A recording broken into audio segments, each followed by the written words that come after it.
It's the Mixed Martial Arts Hour with The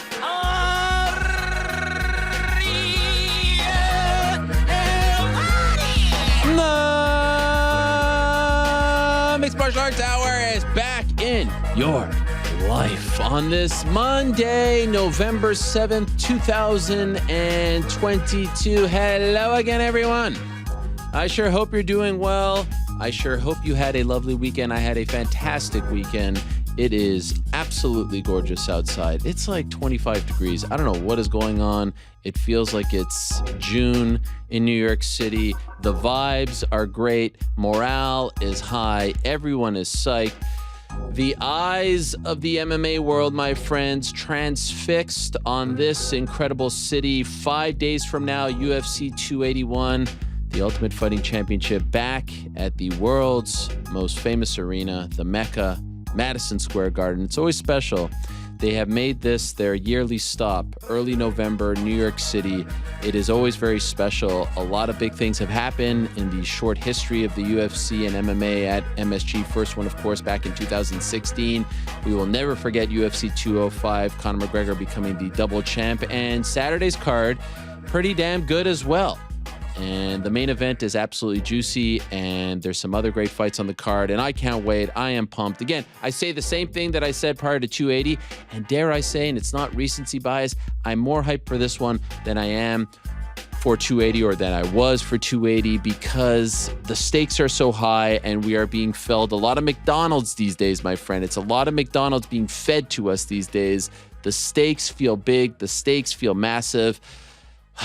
The platform, the stage, the vibes are great. So I'm very excited. We're going to talk about it. And what a special show. What a special show. 5, Frank, breaking news right now. 5 in-studio guests on today's program. It's a CKB takeover. It's a New Zealand takeover. 5 guests in studio today from New Zealand, from the great City Kickboxing gym.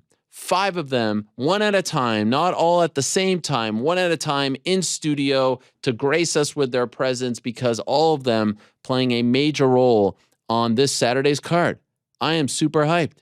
This is tremendous stuff. We've got Coach Eugene Bareman, one of the smartest minds in the history of MMA, one of the most decorated and successful coaches of the last 5 or so years in this great sport. He will be in studio. First time, Eugene Bareman in studio. Carlos Ulberg, who's competing this Saturday, UFC 281. He will be in studio. One of the rising stars coming out of that gym, transitioning over to mixed martial arts. I am looking forward to talking to him for the first time. I have never had a chance to talk to Carlos Ulberg. Very good-looking guy. Big fight, tough fight against Nicolae Negumereanu of Romania. Yes, I practiced that. Carlos Ulberg, big spot for him on Saturday. What about Brad Riddell going up against Renato Moicano? Brad Riddell will join us in studio after Ulberg. So we'll go Coach Eugene, then we'll go Carlos, then we'll go Brad, then we'll go to everyone's favorite hangman, Dan Hooker in studio. He returns to action against Claudio Puelles this Saturday. Looking forward to talking to Dan back at lightweight, and then the big dog himself, the reigning, defending UFC middleweight champion. The interviews are a little more spaced out these days, so anytime you get a chance to talk to Israel Adesanya, the last style bender himself, the man defending his belt, the top of the bill against his old foe, Alex Pereira, he will join us in studio. So we got no time to waste, my friends. As always, we are sponsored by our good friends over at DraftKings Sportsbook. They are the official sports betting partner of the UFC. Download the DraftKings Sportsbook app today. Use code THEMMA for a special offer when you sign up. That's code THEMMA only at DraftKings Sportsbook. As you can probably tell, I am fired up. I am feeling good. I had a great weekend. My parents were in town for the first time since February 2020, first time since the beginning of the pandemic. So I am very, very, very, before the pandemic, I should say. I am very fired up. I'm in a good mood. We had a great weekend. It was so lovely to see them be with family. And now we are focused on 281. I am feeling great, and I hope you are as well. I hope you're doing well wherever you may be. And we're going to have a great show, and we're going to talk about a lot of things. And on Wednesday, we'll talk about a lot of things pertaining to 281.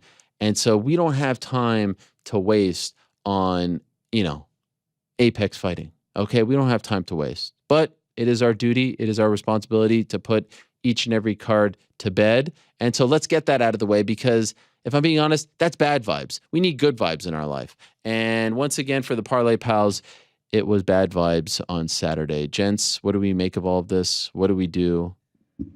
Should we bow out? No. We could lose 20 straight. We're not bowing out of this. Okay. We're not going to lose 20 straight, but we're never. What are we at now? I don't know, 7 straight. We're well on our way to 20 straight losses. This is one of the all-time great losing streaks. It's worth reminding folks. Please. 4-fight parlay is very hard, right? We're missing these by a leg. It's just a difficult thing to do, but we're trying here. Giddy over here with laughter. Who's giddy? Frank. Isn't Frank part? I mean, didn't we fight to have Frank involved? Like it's a coffee. It's nothing else. Wow. Frank, you're actually rooting against us? No. I just Seems that I got way. a little tickled by what was said. That was all. Wow. So what happened on Saturday? Remind us. Yeah. I mean, Jinyu Frey. Our old Yana Invicta Viana. friend. Our old Invicta friend, Yerk Rick. What happened? Yeah. She gets knocked out. I mean, we had the over 1.5, and And how long did it go? first leg of the parlay. 45 seconds, not even. First fight of the night, right? No. Early. It was not the first fight. It was maybe 4 or 5 deep. Felt to like the the card. first fight. So I was with Frank. How long it lasted, I was with Frank. I'm watching. He got distracted by something. I turned to him. I said, "Oh, parlay's dead." And he's just like, "What?" And he had to kind of figure out that, yeah, the parlay was dead after 45 seconds. And then drop a sunglasses emoji into the chat. Yeah. And then we had to hit And the he last celebrated. 3 legs. No. He celebrated when we hit the last 3 legs because he was itching to pick you, Frey, okay. Viana over So- 2.5. So I busted the parlay. It was my No, pick. but it was going to be my pick. Yeah, if you flash back to Wednesday, he gets a little frustrated when you took that pick. You guys were arguing over. Oh, you were going to over take the that. exact same one? Yeah, so we kind of switched. that's- picks. Originally, funny because he wanted the over 2.5. I was going to take Miranda Maverick, and then as trying to be a good friend, I passed that down the line, and then you took it. So I see how it goes, Frank. I've long defended you in this country. Yeah. It's all but it's I all think- in love. Come on. I think that's going to have to go the wayside. Look at this, you guys. All this, No, the dissension is not starting. Yeah, the dissension is starting. No, it is not. We will get this. It feels like we're, a team on a losing streak. Fingers are being pointed. Yeah. Things are being said in the locker room. No way. Sure. Not in this locker room. This is the Cleveland Cavaliers. We're as shaky as the New York Jets, that sad sack franchise. man, yeah. Those losers. Even after I yesterday. mean, yeah. Does Okay. anybody have What the does that score make the from difference? Oh, but by the way, congrats on your Super Bowl win in November, okay? We're playing for February Super Bowls, guys, all right? I mean, you're throwing a freaking parade. You should be all embarrassed of yourselves. Everyone's sending me text messages. Screw all of you, okay? We'll talk in February when you guys are having your dip This is strong. at your Super Bowl party with your sad sack, pathetic franchise and your stupid quarterback who couldn't even hold Josh Don't Allen. hold And what a That's how lousy you sky really cam, feel. am I right? Yeah. Oh, yeah. The sky cam's not even working. Like, what the Yeah, fuck? I come mean, the on. whole thing. Let's just erase it from our memories. So let's talk about what happened on Saturday. Is there a recap to be had here? Amanda Lemos, big win for her. I do believe someone picked a second round commencement. Yes. You did, yeah. Yes. That was a real wizard there. That was some sharp stuff. What? I mean, look, it got dicey there. She did finish her. Imagine I would have picked a 3.5, like Frank told me to. 1.5. Whatever. 3.5, 1.5, tomato. How do we do? Yeah, I mean, let's get the graphic out of the way. 5 and 9 now. We lose one more. We're in the negatives. Backs against the wall now. That's This pretty is the much all one. there is to say. My own picks, singles, meh. Derek Minner. We will be getting into that at some point this week. Foul play, yes or no? Someone knew something. That's all I'm. Tell gonna the people say. in case we don't know, in case they don't know what's going on. If you aren't aware, Derek Minner sat around, plus 170 to plus 190 range all week. And then within hours of the fight, jumped to plus 330 on DraftKings Sportsbook. They have now opened up an investigation into this. First reported by ESPN. Yeah, first reported by ESPN. They say Nordenbecke's odds to win moved from minus 220 to minus 420 in the hours leading up to the fight. Just 30 seconds into the fight, Minner throws a left leg kick, injures his knee. The fight is over in 60 seconds. It looked like he went into there compromised. In the article by ESPN, it talks about how even when the price dropped to, Nordenbeck minus 450. Money continued to pour in on him. A lot of first-round knockout bets, despite him having 0 finishes in the UFC. A lot of under 2.5 bets. I don't think it was a fixed fight, but I think someone knew something. Information was given out by someone close to the situation. And what could be the repercussions here? I don't know. I mean, the UFC is... This does seem a little bit fishy, no? I mean, I think it seems a lot of it fishy. You never see line swings like that close to a fight. And then for the fight to play out like that as well, it seems questionable. Crazy. That was a big spike on the day of the fight? Hours before it. I mean, we're sitting there watching the card and someone hit me up on Twitter and was like, have you seen this line movement in the Minner fight? And like, I think a lot of people saw it leading up into it and suspicions were kind of heightened. And then for the fight to go the way that it did, I think a lot of people have a lot of questions about it. See a lot of people pointing fingers, but that feels a little reckless at this time, right? Yeah, I mean, you can't name names on anything that happened. Obviously, you know, they're doing their own independent investigation into it, but someone knew something prior to this fight. And by the way, for everyone belly aching about that new rule that the UFC put out, this is exactly what they're trying to avoid, right? They're trying to avoid people associated with the fights, with the fighters, with the camps from getting inside info and betting, right? This is what they want to try. This is specifically why they put in that rule, correct? I mean, I would assume so, yeah. I mean, this feels like had the information about Dillashaw gotten out before the fight, this is what would have happened to the line. Yeah, I think one important thing to note at this time and make a distinction between does this affect the fight outcome is very separate from betting lines, information, things like that, right? Like the assumption is the investigation is into the betting line movement, what information was known and things like that, not was a fight fixed. What 100%. Did this affect the performance from it, or did this affect the outcome? Those two things are very separate, and I think sometimes they can be combined. Important to note that that's not what's currently in question. What's currently in question is like, what was that big line movement? And anytime there's a line movement like that, there should be some kind of look into what's happening there. 100%. And then for the fight to play out in favor of the line movement to a T, yeah, I think an investigation needs to be opened for sure. So I'm curious as to what they end up finding in it.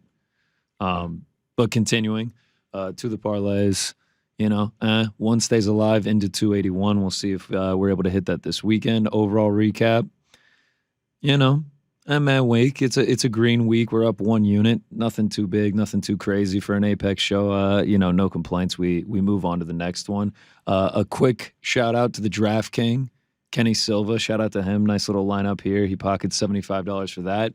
And then some quick shout outs. Let's do some big hitters before we get to this fantastic lineup we have. Oh, yeah.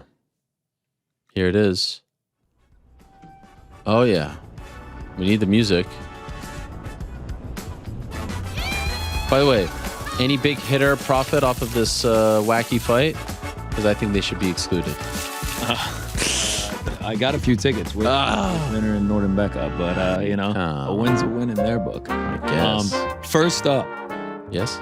Brandon Olivas. I mean, this is absolutely insane. This isn't even in the UFC. He goes Cage Warriors 145, LFA 146, BKFC 32 in Orlando. He hits a 15-leg parlay. He hits an 8-leg parlay. One was plus 137,425. So just going off of these tickets, these two tickets right here, it looks like he's collected $536,934.64. But we're not done there because he sent me 2 more tickets. Another plus 12,897, another plus 10,466. We're talking 10-leg, 7-leg parlays crossing over Cage Warriors, LFA, BKFC. I mean, absolutely insane. So if I'm doing my math correctly. Also, what happened to your voice? Well, I mean, I don't know if you pay attention to old college football, but Kings Stay Kings over here. Wow. Tennessee fans listening, sorry, we'll take our number 1 back. Thank you. You were yelling at the TV. Oh, I mean. Going nuts. If you watch the game, just pure domination from start to finish. Was it a close game? Work. I mean, final score 27-13, but it was never close. Why are you yelling so much? I mean, you get hyped when you see your team doing what they do. And then yesterday, New York City Marathon. Oh, yes. Just a positive day. You're cheering for everyone. You're going crazy. Shout out to Big Jake. I was going to say, shout out to Jake Lennick. The man killed it. 4 hours, 16 minutes. Unbelievable stuff from him. So, yeah, I was doing a lot of screaming for him. But we continue. Brandon Olivas off of Cage Warriors, LFA, and BKFC. If I'm doing the math correctly, $843,847.93. I don't know how you do that. I think I'm correct. Maybe someone can correct me, but unreal stuff from him. I mean, I haven't even heard of half these people. It's crazy. And then 2 more to go. I mean, the big hitters were big this week. Hot Sauce Diamond, $5 to win 4,305. Just a 2-leg parlay, but it was plus 86,100. Neil Magny by submission in round 3. What? Amanda Lemos KO round 3. I don't know what would get you to place this bet. I truly have no idea. That's like, yeah, Magny submission round 3, and I'm gonna go ahead and throw in Lemos KO round 3. I mean, just insane stuff. Turning $5 into thousands. Beautiful. And then last but not least, our old friend, Dallas NY. If I'm not mistaken, I have him to thank for my profile picture on Twitter. He throws together this parlay.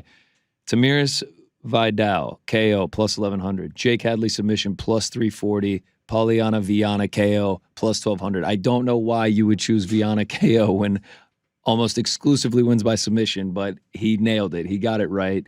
Plus 68,540, 50 cents into 343. I mean, this was a big week. It took over a 50,000 plus 50,000 parlay to make big hitters this week. So shout out to them. Congratulations to them on their big cashes. Dallas, I know him. He writes us. He loves the Photoshops. Yeah, I think he made my Twitter picture. Oh, that's right. Yeah. The one with you in front of the backdrop. That's right. All right, so we're not winning, but other people are. It's always how it is. How about a dude just becoming a millionaire? That's pretty. Do we ever think these are a little bit suspect or? I mean, I got the tickets. I mean, you're talking 15 leg, 8 leg. I mean, but can't you Photoshop them? Listen, He has faith. I'm not going to judge For the I have clout good faith on in people. MMA Hour, I mean, Yeah. By the way, that's a You'd be big deal. surprised. What are you talking? I'm not saying it's not a big deal, but like, would that really motivate somebody to? Yes. What are you talking about? Have you seen the I losers have on more. Twitter these I have days? more faith in people than you do. By the way, that comment right there was akin to Rob Manfred saying, "Oh, they're just playing for a tiny piece of metal." Remember that? Come on, these people love this. Yeah. What do you? I mean, way to downplay our show, Frank. I mean, how big do we make this thing? I wear a Frank. visor. Yeah. We have a great. What the hell? I mean, And by the way, I've changed my stance on the whole Twitter thing. Oh, just a What is it 180 now? on the whole thing.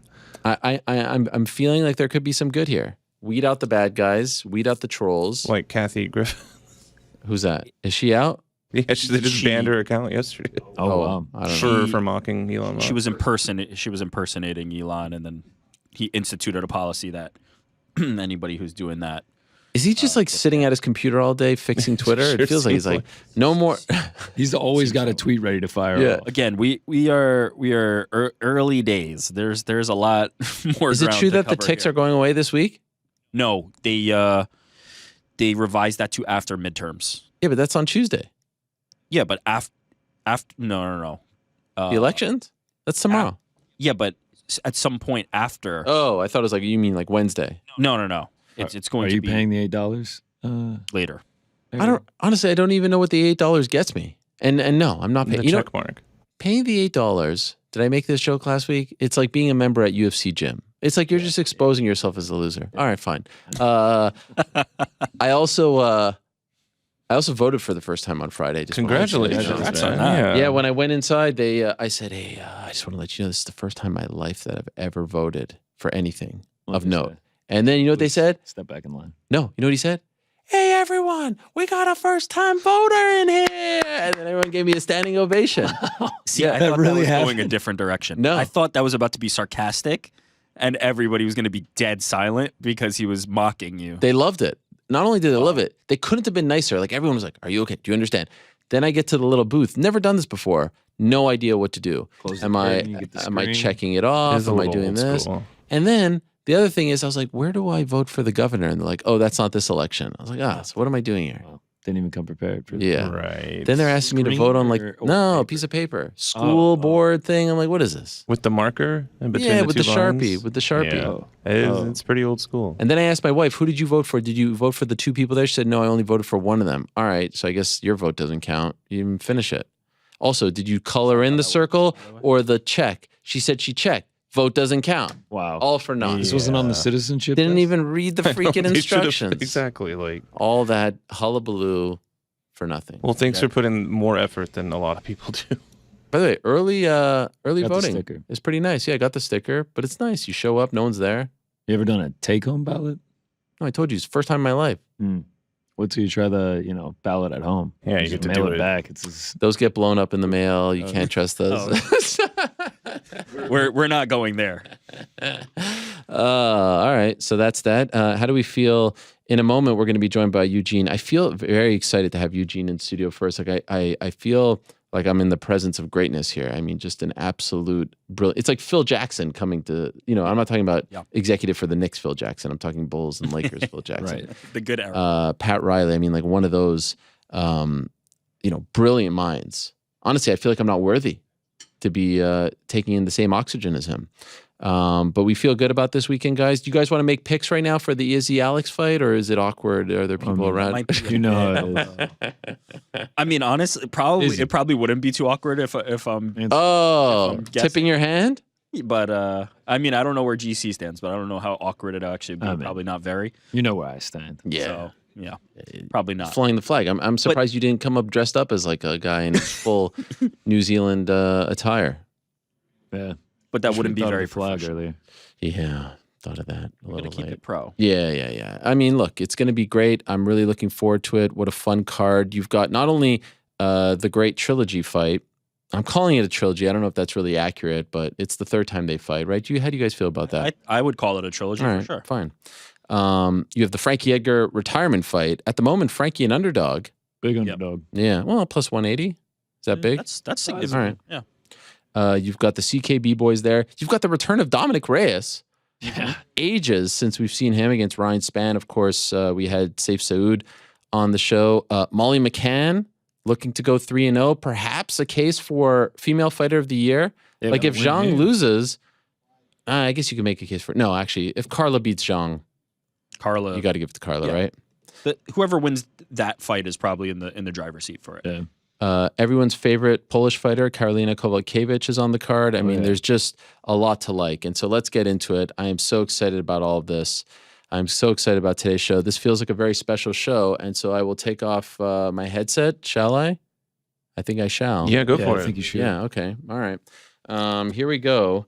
First up, we've got 5 members of the great City Kickboxing crew on the show, all coming over from New Zealand, all a big part of UFC 281. Of course, 281 going down this weekend. And Joe, I'm ready whenever you are. This weekend at Madison Square Garden, the Mecca, the world's most famous arena. There's only one way to start this off. Wow, this is a really big deal. Coach Eugene, how are you, sir?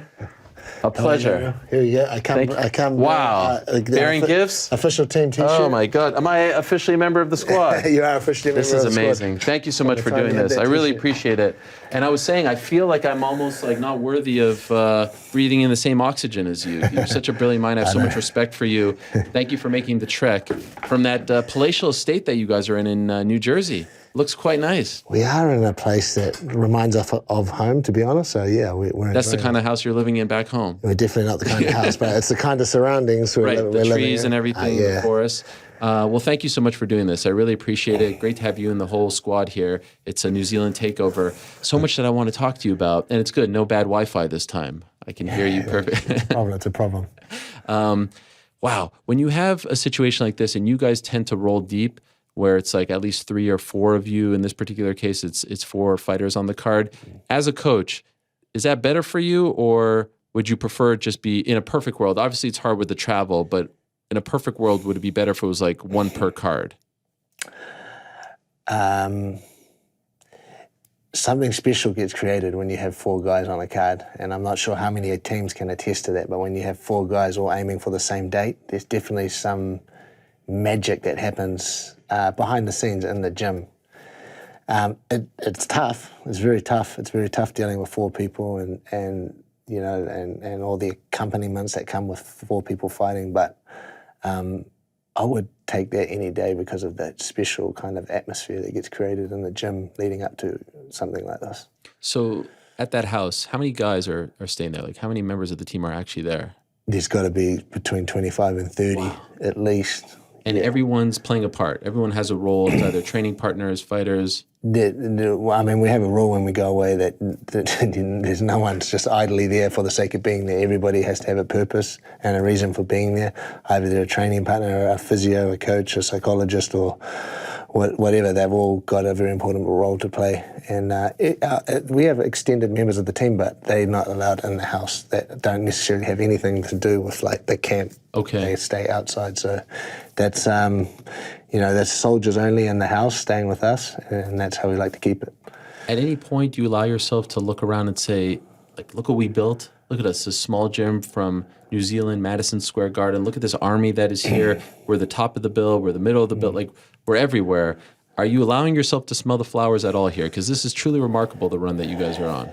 To be honest, Ariel, interesting you mentioned that, but I have had a moment where I looked around and I was like, man, this is from where we came from to here, to have 30 guys out there in this 16-room mansion, marble mansion with a tennis court and a pool, and all the guys training together and traveling together and coordinating dinner, breakfast, lunch, and just everybody pulling together. From me staying in a $6 a night hotel in the middle of China with just me and Israel, it does blow my mind sometimes. So this is a really special treat because I love talking to you and I really appreciate what you've done and built, but also because I know you haven't done a lot of media leading up to this fight. And in fact, that is true for the whole team. I do love the relationship that you have with a gentleman, correct me, I don't know his name. Tony from Combat TV.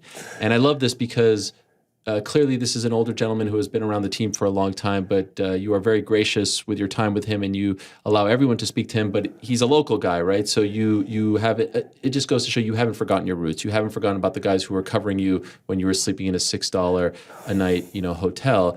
And so I watched all of these interviews, and one in particular with you and him was fascinating to me. And I was like, oh my gosh, I can't wait to ask Eugene some questions about this because you had an intensity to yourself in that interview. Mm-hmm. And you talked about the complacency within the team, and you said at the top of the team, and you really had to, lay down some new ground rules. You also talked about not being friends with, like, I'm not here to be your friend at the gym. Outside, we could be friends, but here you may not like certain things that I have to say. We're not in the feelings business. And so can I ask about the genesis of all of this? Where did this come from where you felt like you had to kind of put your foot down? Yeah, look, we unanimously as coaches, we got together, throughout this camp, and there was a stage in this camp, it was just before the halfway point, where we just felt the boys were, by all means, performing at a very, very high level, but we felt, that's just, sometimes it's just not good enough. Sometimes to come into the gym and do what you've always been doing and then walk out of there again, being satisfied with your work is just sometimes not enough. And we felt that although they were coming in and they were training really well, they weren't coming in to and being responsible for excelling in their performance. We wanted them to excel. We wanted to separate themselves from the rest of the guys. Don't matter if it's a young guy coming up who's full of energy and full of strength. It don't matter who they were facing. We just wanted them to perform at the gym at a new level. We wanted them to find a new level, and we wanted them to have that mindset. And bear in mind, they're already performing at a very high level in the gym, but we wanted them to come in and be the best in the gym that day, every day, and that's what we wanted. And we weren't getting that. We weren't able to get that out of them early in this camp. And so as coaches, we chose to not be satisfied with that and not accept that, and not, there's no reason for us to be happy if you're not performing at the highest level that we think you can. And so the early camp was tough. Like, I had to show a side of me that I don't often show. I had to be, I had to be tough. I had to be mean. I had to, if the sparring went for an hour and we weren't satisfied, then I made them go for another hour. Wow. If we did 8 5-minute rounds, then we did another 5 or 6 on top of that if we weren't happy. I doubled it sometimes. Wow. And you've never had to do this? Never had to do it. We just felt that there was just a little bit of complacency, and by a little bit, I'm talking about a little bit, but that means everything at this level. Yeah. That little 1 or 2%. We wanted them to come and we wanted to see them perform day in and day out. Not just perform one day of the week well, and the rest of the days you've just got us coaches, just scratching our heads. So, I had to show a side of myself that I don't often show. But I also had to let them know that, you might be moping around the gym because the coaches aren't happy, but we don't care. You're not our child, we're here for a specific purpose, and that's to make you win and to get you to perform. So you can be as angry and you can mope around the gym as much as you want, but quite frankly, it has no emotional effect on us. We're here to do a particular job, and the coaches just felt that we had to draw a line in this camp and let them know that our job is very specific. We're here to make you perform to your utmost so that we can win. And we drew that line nice and early, and it fractured the camp, but in the end, we got the desired result. When you say fracture the camp, what do you mean by that? Well, fractured the camp, the boys, they weren't happy? They weren't happy. They didn't like the way that Did they express that to you, or was it more the body language? No, it was just, you could just tell. Right. But also, we're unemotional about that. If you're not happy, then that's your fault, because you're not performing to the utmost of your ability, to the ability that we think you can perform. That's your fault. That's not our fault. We're doing everything that we can, because that's what we do as coaches. We put everything into these guys. They have to do their part, and they have to come into the gym and not perform at 98%, 95%. They have to perform at 100 every time. That's the expectation, and we push that to its utmost limit, and it got the desired result. Fractured the team for a bit, momentarily, but now we've brought the team back together, and we're better because of it. Were you worried that you might lose members of the team? Not physically, but you say fractured, like someone would be like, what the hell with this? I don't need to do this. That'll never happen. Like the team, I didn't even fathom that, and none of the boys would fathom that. What I meant was, there were times when they probably disagreed with what we're doing, and they didn't like our decisions, and they felt that maybe we were pushing them too hard. But they respectfully would never, how they responded was how we wanted them to respond. They lifted their game, and they came in, and they came in through the doors into those 4 walls with the right mentality. And so, in the end, we came to a happy place. And just curious, not wanting you to name names, but there are 4 members of your team fighting on this card. Did you feel like this was the case with the whole lot of them? Because, 4 different personalities, 4 different people. Did you feel like everyone needed a bit of a kick in the behind? We felt that everyone needed a kick in behind. And then as we gave these people a kick in behind, they slowly responded. Got it. Dan responded first and made some immediate adjustments and found that extra push that we needed. Carlos responded next. Brad responded a couple of weeks after that, and the last to respond was Israel. And that's probably got to do with just a bit of his stubbornness and the fact that maybe it takes him a little bit longer to understand what exactly is going on. He's also the king right now, right? He's the man. He's the champ. He's the king to you, but he's not the king to me. I get that. He's just another... We just call him just another piece of shit like the rest of us. Do you find that he is more stubborn as he continues to get bigger and more famous and more successful? Don't get me wrong. I don't mean like stubborn as in like a stubborn person. No, but... Stubborn as in like he needed us to push on him that we didn't think he was performing, and he sometimes has a contrary view, but most of the time he is wrong and we are right. Is this potentially a byproduct of just the fight game success, right? I always talk about this with so many people, and the fans roll their eyes at times, but the Marvin Hagler line of, it's hard to wake up at 5 a.m. when you're waking up in satin sheets. Do you feel like this has played, your guys are now heroes in New Zealand and none bigger than Israel because he's had the most success, he's been there the longest. Do you feel like this is a byproduct of any of that? This is not a byproduct of that. Per se, this is a byproduct of having done this so many times now over so many years that you get into a cruise mode. You don't realize you're in that cruise mode. You think you're giving your best effort, but the coaches are thinking something else. And the coaches are the best people to determine what mode you're in because you can't always get outside the box and look at yourself. So it's not a product of that. We'll never fall subject to what you're talking about. We just... the environment's too strong, the people, in many places in the world, our training environment, our gym would be perceived as very negative maybe. Because it's all about, all we do is constantly just talk to each other about how bad we are at things. We never really... It's not a gym that goes and tells people how good each other are and how good you are at this or how good it is at this. We're constantly working on what we're bad at, and we're letting each other know what they're not any good at. In a fun way, sometimes in a negative way, but that's the kind of place that it is. You're not good at this, so we're going to give you a bit of stick about that. Your double leg, that terrible double leg you did in that fight, we're going to put that in our group and we're going to replay it and that's just how we do things. That's just our culture.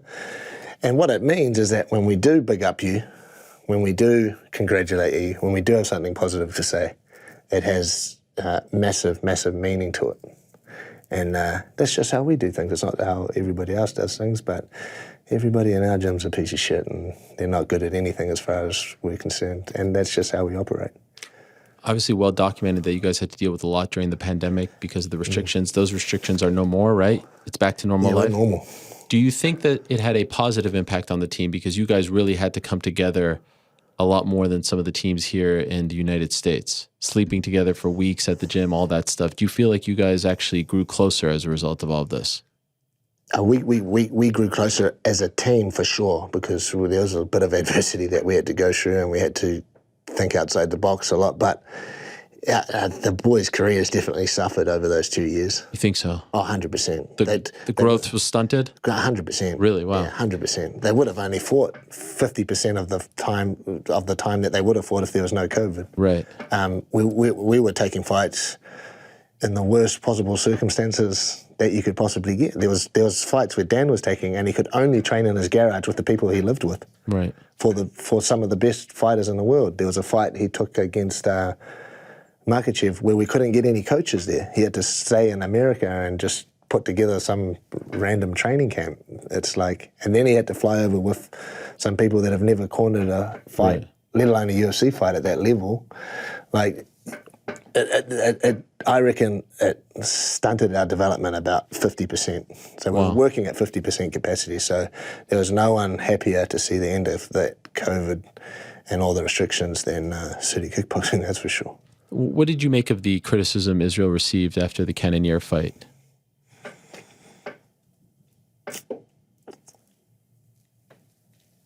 See, again, Ariel, I don't think you understand. I literally never have a look at all of that. So the criticism, I'm going to guess, that he didn't stop Cannonier or he didn't... Well, there was... So I remember at the post-fight press conference, he said he was a little bit unhappy with his performance and whatnot. But then afterwards, it seemed like fans were unhappy with his performance. Now, just for the record, I know you don't watch any of this, and I'm not saying because you're here, but just so you know where I'm coming from, what I said on the show was, I don't think he deserved any criticism just because it may not have been the most exciting fight of all time. I think a lot of that should have fallen on Cannonier's shoulders. He didn't bring the fight to him. It felt like he was just trying to survive and not really go for it. And Izzy, given the fact that he's at the top. Like, why should he take a risk when he's the guy who has everything to lose? That said, it felt like afterwards the aftermath was more, let's point a finger at him for not making this into an exciting fight and quote unquote playing it safe. I just want to tell you, this is not how I feel. This is what was the narrative in the weeks after this fight.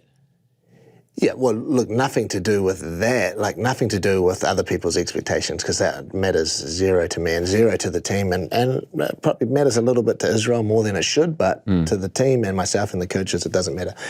There was some stuff going on there. We did have a plan to mount a little bit more offense, to mount more offense than we did, and Israel knows that, and we tried to press it on Israel during that fight, and we weren't able to come together in the corner with our ideas and his ideas. They weren't able to amalgamate together, and there wasn't able to be more offense. That's what we need to work on. That's what I look at that fight and go, like, we need to figure out the reasons why our ideas weren't able to come together, and you weren't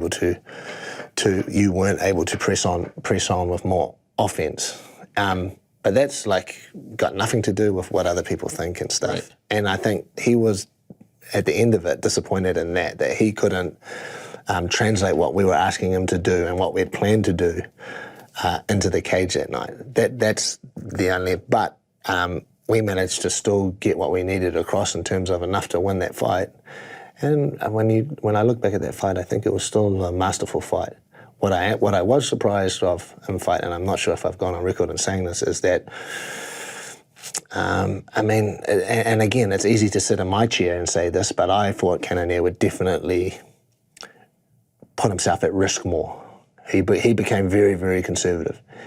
But I've picked up a pattern now, Ariel. I've picked up a pattern. I mean, Vittorio, I thought, would be the one that just puts it all on the line, and when he starts to lose the rounds, he'd come forward and make himself more vulnerable, and Israel would walk him onto a shot.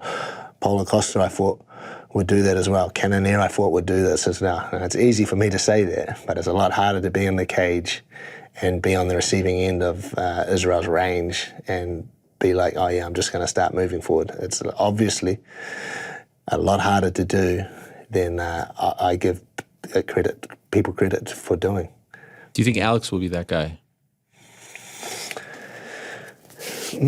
I think he will. I think because of his background and because of his experience, because he's already fought some of the best stand-up fighters in the world, I think he will be less intimidated to come forward because he's seen more strikers at such a high level than those guys have. And I think he will be the guy to press a little bit more. But that comes with a lot of danger, right? That's Israel's special area. When you come forward and get too aggressive, that's when he makes you pay. What do you remember from that night in 2017, the second fight in particular, the one that's talked about the most because of the finish? I rewatched it last night, and Israel was this close to stopping him in the second round, it seemed like. And then, of course, he gets stopped, and this has been a big selling point. It's all over the videos that the UFC is promoting. For you personally, what do you remember from that? My personal, what I feel is what invoked in me is really the feeling of concern I had. Because when you see a fighter drop like that and the head falls back on the canvas, that's concerning. And so, just anxiety. I feel like, man. Nothing about the fight. I didn't care about the fight, and I didn't care, well done to Alex and stuff, but my immediate concern, even to this day, is just flashbacks of trying to get to Israel and make sure he's okay, and just wondering if the medical care that we had at that time was up to scratch, because quite often at these fight shows they're not, and just being concerned for his health, because I know what a blow like that can do in the sport sometimes. So yeah, that's the main thing that it's kind of invoked in me, that feeling of concern when I think about that fight. He hasn't been knocked out since, obviously, only one defeat, the Jan fight. I mean, it's been pretty flawless since that fight. And I'm wondering, on that night, would you have predicted, obviously you couldn't predict exactly, but did you think this might change him forever as a person, as a fighter? Were you worried about his long-term health as well because, of the way he fell? Yes. Is he? Yeah. Yes? Yes. Yeah, okay. Israel will recall that I kept them from fighting for a very, very, very long time. And because in the fight world sometimes, in the local promotions and stuff, sometimes they say they give you 4 weeks, 30 days. Yeah. Which is ridiculous after a knockout. No one should be fighting straight after 30 days of having a rest. It's just not long enough. I would have given him close to a year, almost a year. And to be honest, I'll admit this now, there would have been times when I lied about getting him a fight. He would have come back after it's been a long time, but 3 months, 6 months, he would have asked for a fight. And I would have just said to him, I said, look, there's no fight available, mate. I can't get you a fight. No one wants to fight you. That would have been a board-faced lie, but my lies had good intentions. I wanted that man to rest, and I wanted him to didn't have any ill effects from that big knockout. And so I rested him for the good part of most of a year. And I do remember it took some lying for me to do that, but we're here today, so he can forgive me for that lie. It all worked out. Would you say it's personal, this fight? Is it personal for you? No, not at all. Do you think it's personal for him? For a fighter, you always want to revenge your losses like that. So, having been a fighter myself, I'd give me a chance tomorrow. You bring in one of my opponents that beat me right now, and then I'm straight away, my mind's going to go to avenging that loss. But I think there is a little bit of personal stuff there, and the trick is, right, when fights like this get personal, is to kind of separate that from the emotion of the fight and the strategy of the fight and the tactics that are going to go on. You want to completely separate all of that, make sure they're all very distinct and you've got them in different groups and you don't get them confused with each other, because that's when things go wrong. But yeah, I think there is. For me, it's just a challenge. Just a challenge. It's the ultimate challenge. The ultimate challenge. You don't often fight a guy who can just take you out, who's capable of taking you out. That's a very rare gift that Alex has. Not every fighter that you come across has that gift. It's very rare. And to fight someone like that is the ultimate challenge, because you have to be on for 25 minutes. You can be off for 2 seconds like Israel was in the last fight they had, and then the whole landscape of the fight, whether you're winning or losing, doesn't matter, because that to me is like the ultimate challenge, I think. It's interesting because if they didn't have that history, he's probably not getting a title shot this soon. And that's what makes this so interesting, right? They have the history, but is he getting pushed too quickly? Do you think this is, Madison Square Garden main event, someone as comfortable as Izzy? Yeah, let's not state the obvious. Like, there's no way that he gets a title shot if there was no history there. It's just ridiculous. It's just ridiculous that someone would get a title shot. It's the history that he's had with Israel and the story, The UFC, hate it or love it, they know how to promote fights, right? That's one thing they do really well, and they've picked up this history, and they've picked up that this is going to be a great fight and it's going to bring a lot of eyes, and they've strategically pushed Alex to a place where he can fight for the title. And let's see if we're about to see on Saturday whether he's been rushed too early or he should have been more patient. How do you think it plays out? Do you have a vision in your mind? My vision's always the same, to be honest. I think I've got a little bit of a biased vision. I always see Israel doing what he does best and just accumulating damage and just a nice clean fight, stays out of danger and just accumulates damage. Whether he gets a stoppage, I never envisage that. I always envision it going the distance, but I envisage a clean fight. Israel hitting and not getting hit, and getting back to his friends and family after that and celebrating and all the rest of it. Last time I spoke to him, he says he has something else that he wants to accomplish. There's something else on the horizon. Do you know what he's talking about? No, that's a question for him. It's probably something he doesn't want me to know about, because I'll probably talk him out of it maybe or something, but okay. No, that's something that's a private thing. Okay. I wonder if there's another great challenge, another, bridge, something that we don't know about that, we all remember that famous story of the back of the bus after the Costa fight. You said you're going to move up to 205, so no one saw that coming. I wonder if there's something else that we don't know that's coming. I'll stay ready, just ready as you are, to get whatever surprise he springs on everybody. Okay. And your relationship is strong. You feel like you guys are still in a, like you have been through a lot with Israel over the years. Do you like the relationship that you guys have? Teacher, student? Yeah, absolutely. We're still as tight as ever. We're still as close as ever. He still, in my opinion and the coach's opinion, has a lot to learn. And we have still a lot to give, because there's still, as much as people think that he's a master at this and a master at this, I don't know, us coaches think that he's still very poor at a lot of things. And whether that be striking, that's and we're talking about striking, but there's still a lot of stuff, groundwork, wrestling. There's still a lot of knowledge to impart and still a lot of room for him to grow. And that's a big part of whether the relationship can be strong in that. As long as we can keep making our fighters better and not stagnate, then that has a lot to do as well with a strong relationship. You have Israel, you have Dan, you have Brad, you have Carlos on this card. You have a lot of great fighters. I'd be remiss if I don't ask you about Alex Volkanovski. Are they going to try to screw him out of this 55 title shot? I'm getting a little worried here. I feel like they're trying to put the screws on him. What is the lay of the land at the moment? Well, it seemed like they had an agreement that he was in the cage, he made weight, he went to be backup fighter, and now I'm starting to hear... Who are they talking about now? Now I'm just hearing that maybe they want to do Yair, and maybe... What are they going to screw... this guy, I'm so impressed by Alex. Yeah. Pound for pound, number one in most people's eyes. Goes to Abu Dhabi, makes weight, puts his ego aside. You know this. A lot of people aren't going to do that. Yeah. Just so he can say, I'm next. And I feel like they're screwing around. Yeah. Look, I don't get into the politics of it quite often, but you're going to agree with me. Alex has worked his way into a position where he gets to make the call, right? He gets to make the shot.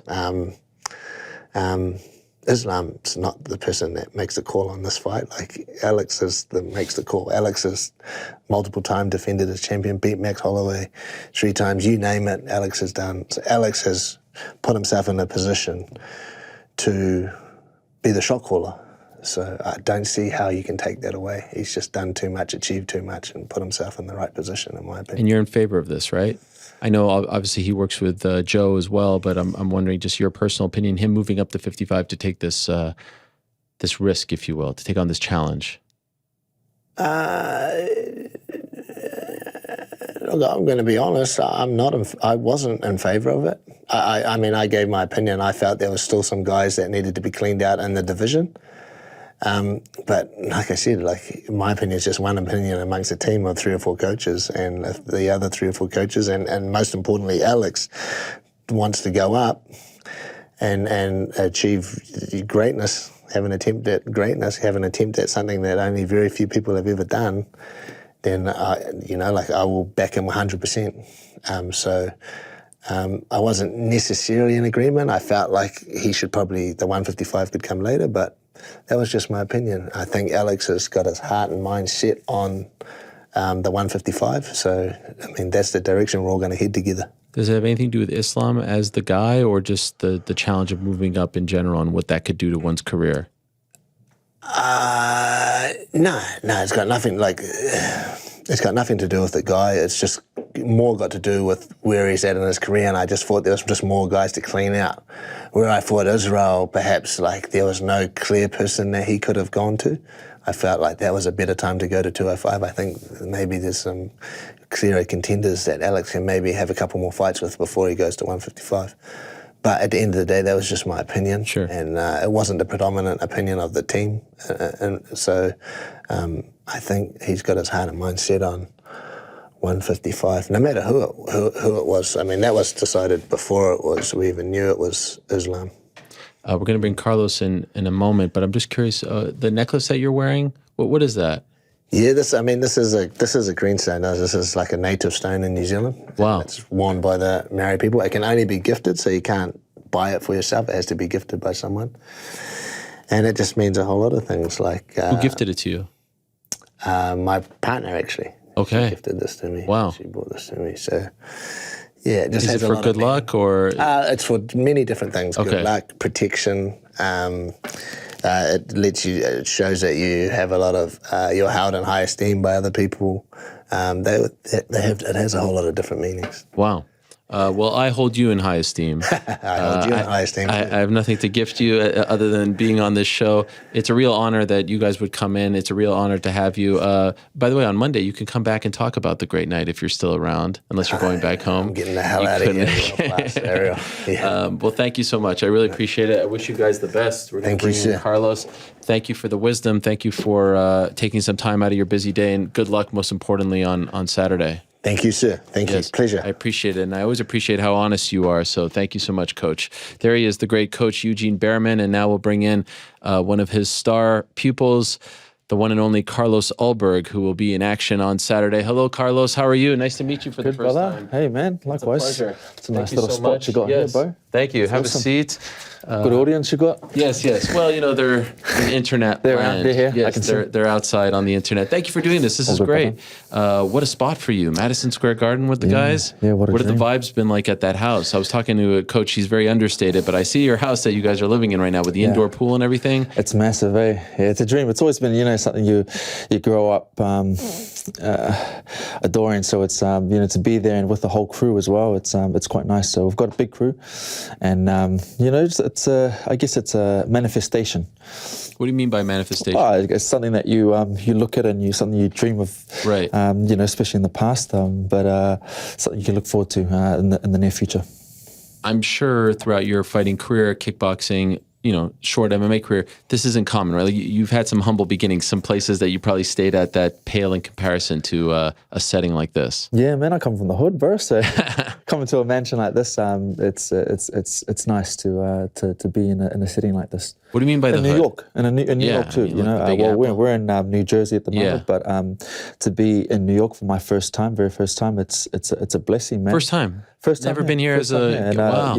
Growing up, you just watch the movies and just see cartoons and things like that. And this is exactly what I've imagined. I haven't really had a look around the whole city, but just before I come in here, I just had a little tour around the buildings just around here. Yeah. We're near Wall Street here, which is a very famous area. Financial district and all that stuff. Okay. And then of course Madison Square Garden. This is every fighter's dream, right? It is, man. Legendary. Did you watch when Izzy fought here? The Colosseum, man. That's it, So I mean, I did watch the fight, and it's surreal, bro. So I'm excited for it. More nerves? Nerves are always going to be there. I think with every fight, and for years to come, there will be nerves for sure. But I think nerves are good, and as time goes, the nerves will wane. So it's all good. This is a big difference from how you were introduced to the UFC with the Apex and whatnot. Did you like that? Like, was that a good way to be introduced? Or Nah. I mean, I didn't like it because I've fought in China quite a bit where there's a big crowd as well, and it's something that I kind of got used to, the crowd, and I kind of feed off the energy in the crowd, and I enjoy it. I enjoy the people being around, and just I kind of lift off that energy. Just the Apex was different. I felt like I was just in a bit of a dream, just being there. It didn't really feel real, so I'm glad that that's over, and we've got the crowd back. So yeah. So New York's going to be massive, man. Oh my God, it's going to rumble atmosphere, and you're fighting a little early on in the card. I will not be in the venue. Oh, okay. Thanks for putting me on the spot, Carlos. Wow, this is awkward. You're the same, bro. I know. But I'm here. Look where I am. You come to me. It's like the Tonight Show. Do you know the Tonight Show? I've heard of it. Like Jay Leno or David Letterman. Okay. I'm not a massive TV fan, but. Yeah, Johnny Carson? I think so. The stars came to them. They didn't go to the movie premieres. That's kind of like, this is the way I tell, I sort of justify. Thank you, my man. Thank you. I appreciate that. Don't leave just yet. No. So you're early on in the card, but I've heard Izzy say, are you you want something? You want a take-home gift? I know Brad's going to want something, so I'm looking for something that maybe he might want. So. Well, Eugene came bearing gifts. You came with nothing. I came with something for you, but I left it in the car. It's all good. What do you make of Izzy being there from the beginning for your fight?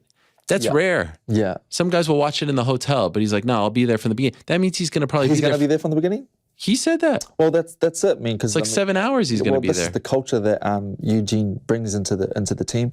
Is one of our team members are there. We're all there. So I think that's the special thing about our team and our culture. So yeah, He doesn't even have a choice, probably. He doesn't, man. No, he doesn't. So I'm giving Eugene's him the credit. orchestra. He's the one that orchestrates the whole thing. So and that's why I guess the team is so successful. And yeah, it's good. I want to be coached in life by Eugene. But yeah, He's just such an inspiring guy. I just want to I listen think to you're coached really well, man. I think you're doing Think good. so? Oh, well, thank you. But I Yeah. like the way he speaks. I like his philosophy on life. I like that he's no nonsense.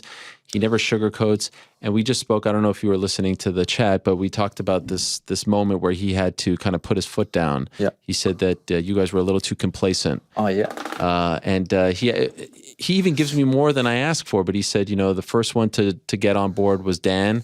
Then it was you, then it was Brad, then it was Izzy. Okay. Could you tell me about this? When he said that this was a side of himself that he hasn't really shown, where he felt like he had to really give you guys a kick in the butt, Sure. and that initially it fractured the team a little bit. What do you Yeah, recall yeah. from all of this? Well, I guess everyone responds to something like that differently. Everyone would just take it on differently.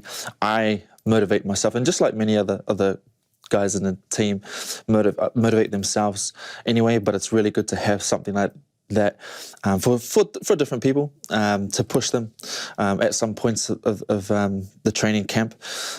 So I guess this was more of like a emotional part for everyone to I guess bond together as a team, and everyone responded to it differently. I took it on and I said, hey, you know what?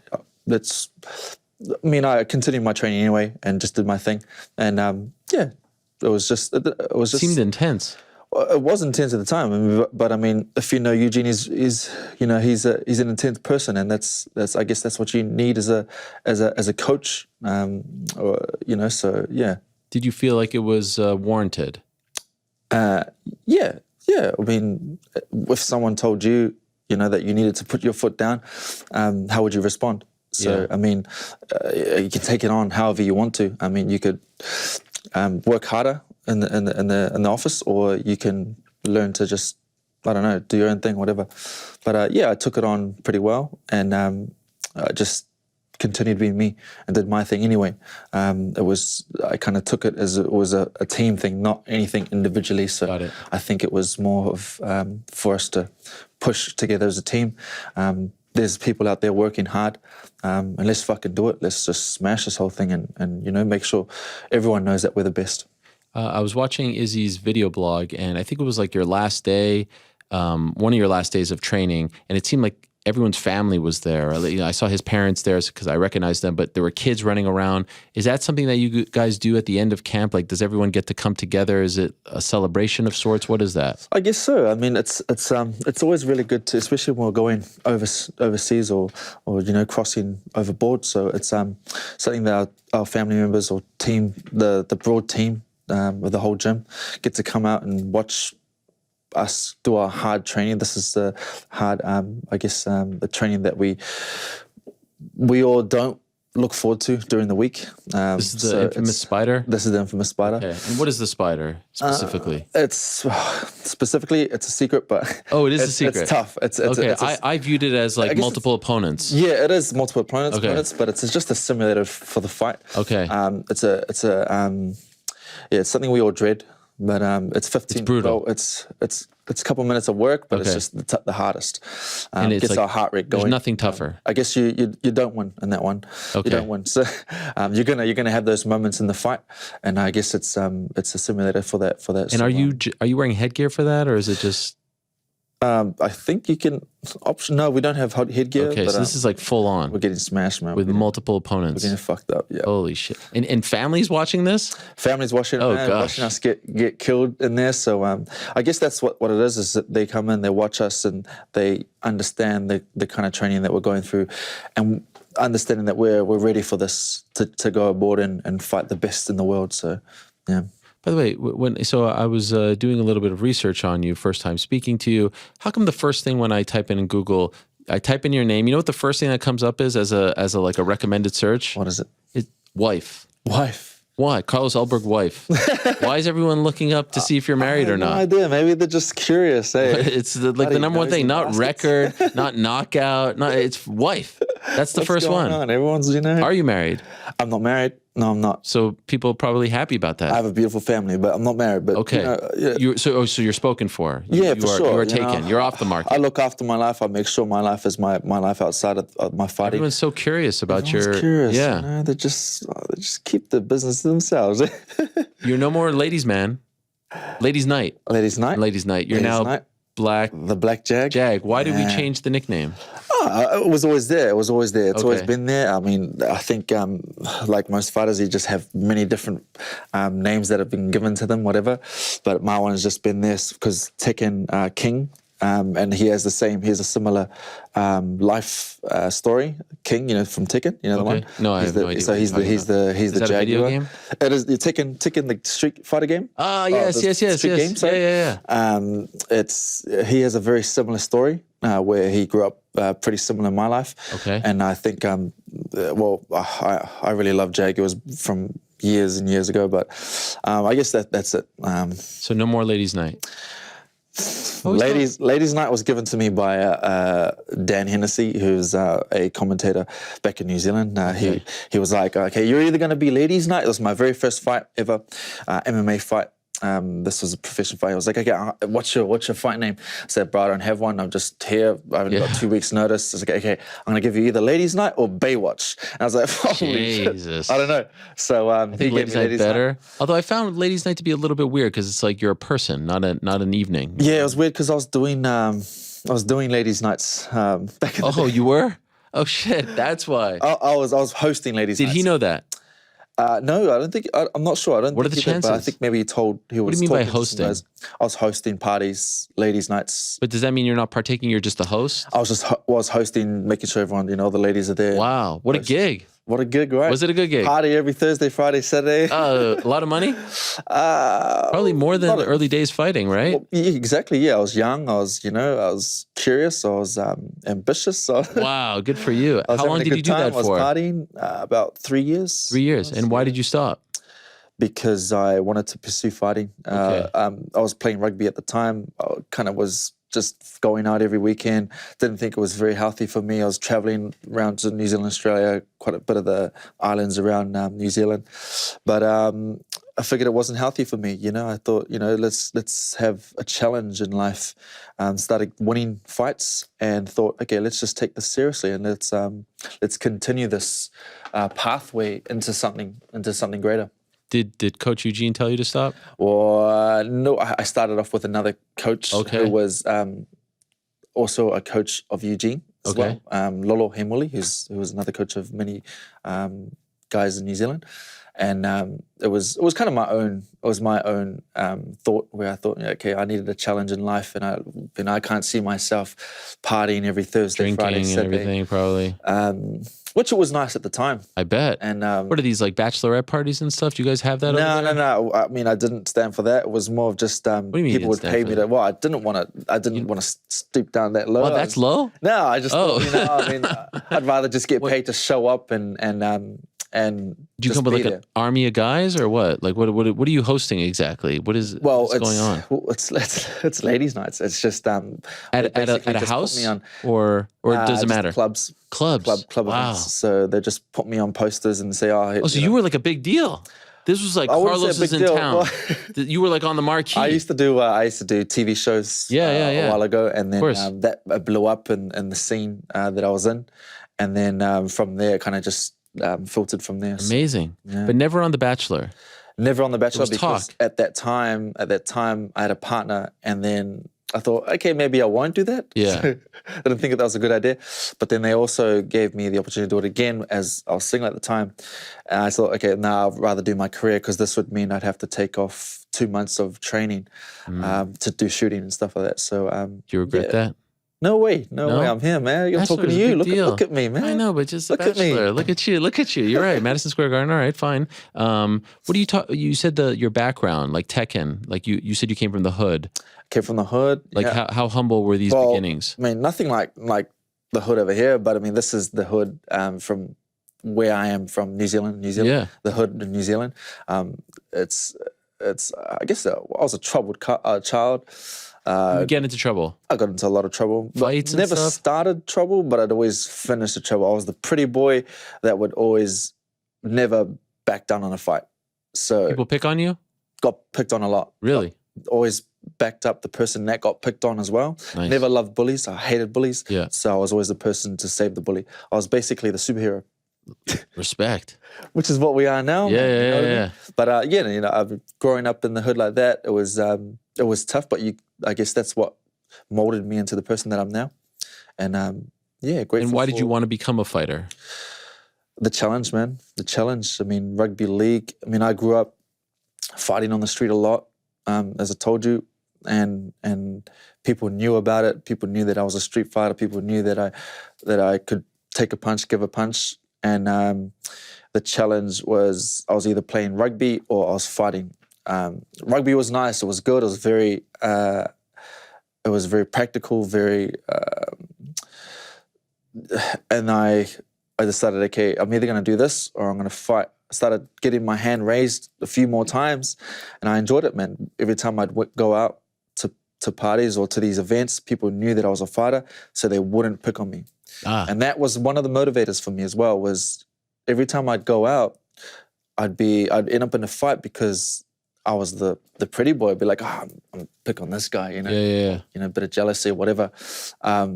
So from the time that I started fighting, started getting my hand raised a bit more and more, I wasn't getting into fights anymore. Word got around. Yeah, I enjoyed it. I was like, okay, I can go out and not get into fights. And then it was more of that was part of a motivator for me. Not the most of the motivation, but yeah. Why did you transition from kickboxing to MMA? I think MMA was the initial idea anyway. It was. My very first fight was MMA, professional MMA. And then I thought, okay, if after I think 3 wins of MMA, I thought to myself, okay, if I'm gonna continue winning, I may as well do this seriously. So I went back to basics and I went back to boxing, and went with this coach Lolo who taught me a bit of boxing. Did that for a couple of years, got better at that. Couldn't get fights in boxing. As you know, it's hard to get fights in boxing. So I thought, okay, now it's time for me to transition to kickboxing. Did well in kickboxing, went over to China, did a few fights, made a contract over there and did really well over there, and then enjoyed it, and then started to come back to MMA. And this is, during my kickboxing career as well, I was with Eugene and Doug Viney. And then I transitioned from the kickboxing scene to MMA, which it is hard, but at the time, you know, I think a lot of the boys were still transitioning as well at the time. And we were all kind of just learning together the whole logistics of MMA. So I think we're all on that same path, but it's all just been like a real quick elevation for us. Yes, and there's there's a big spotlight on you guys because of CKB, Izzy. It's crazy. This small gym from New Zealand now, you know, you guys are taking over Manhattan and all this stuff.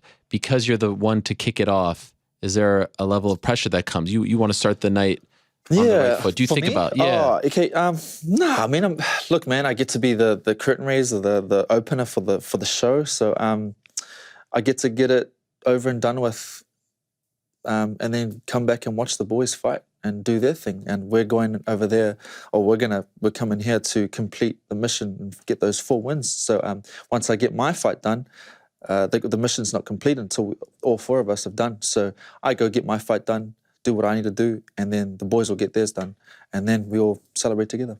That's how I see it. You're on a roll right now.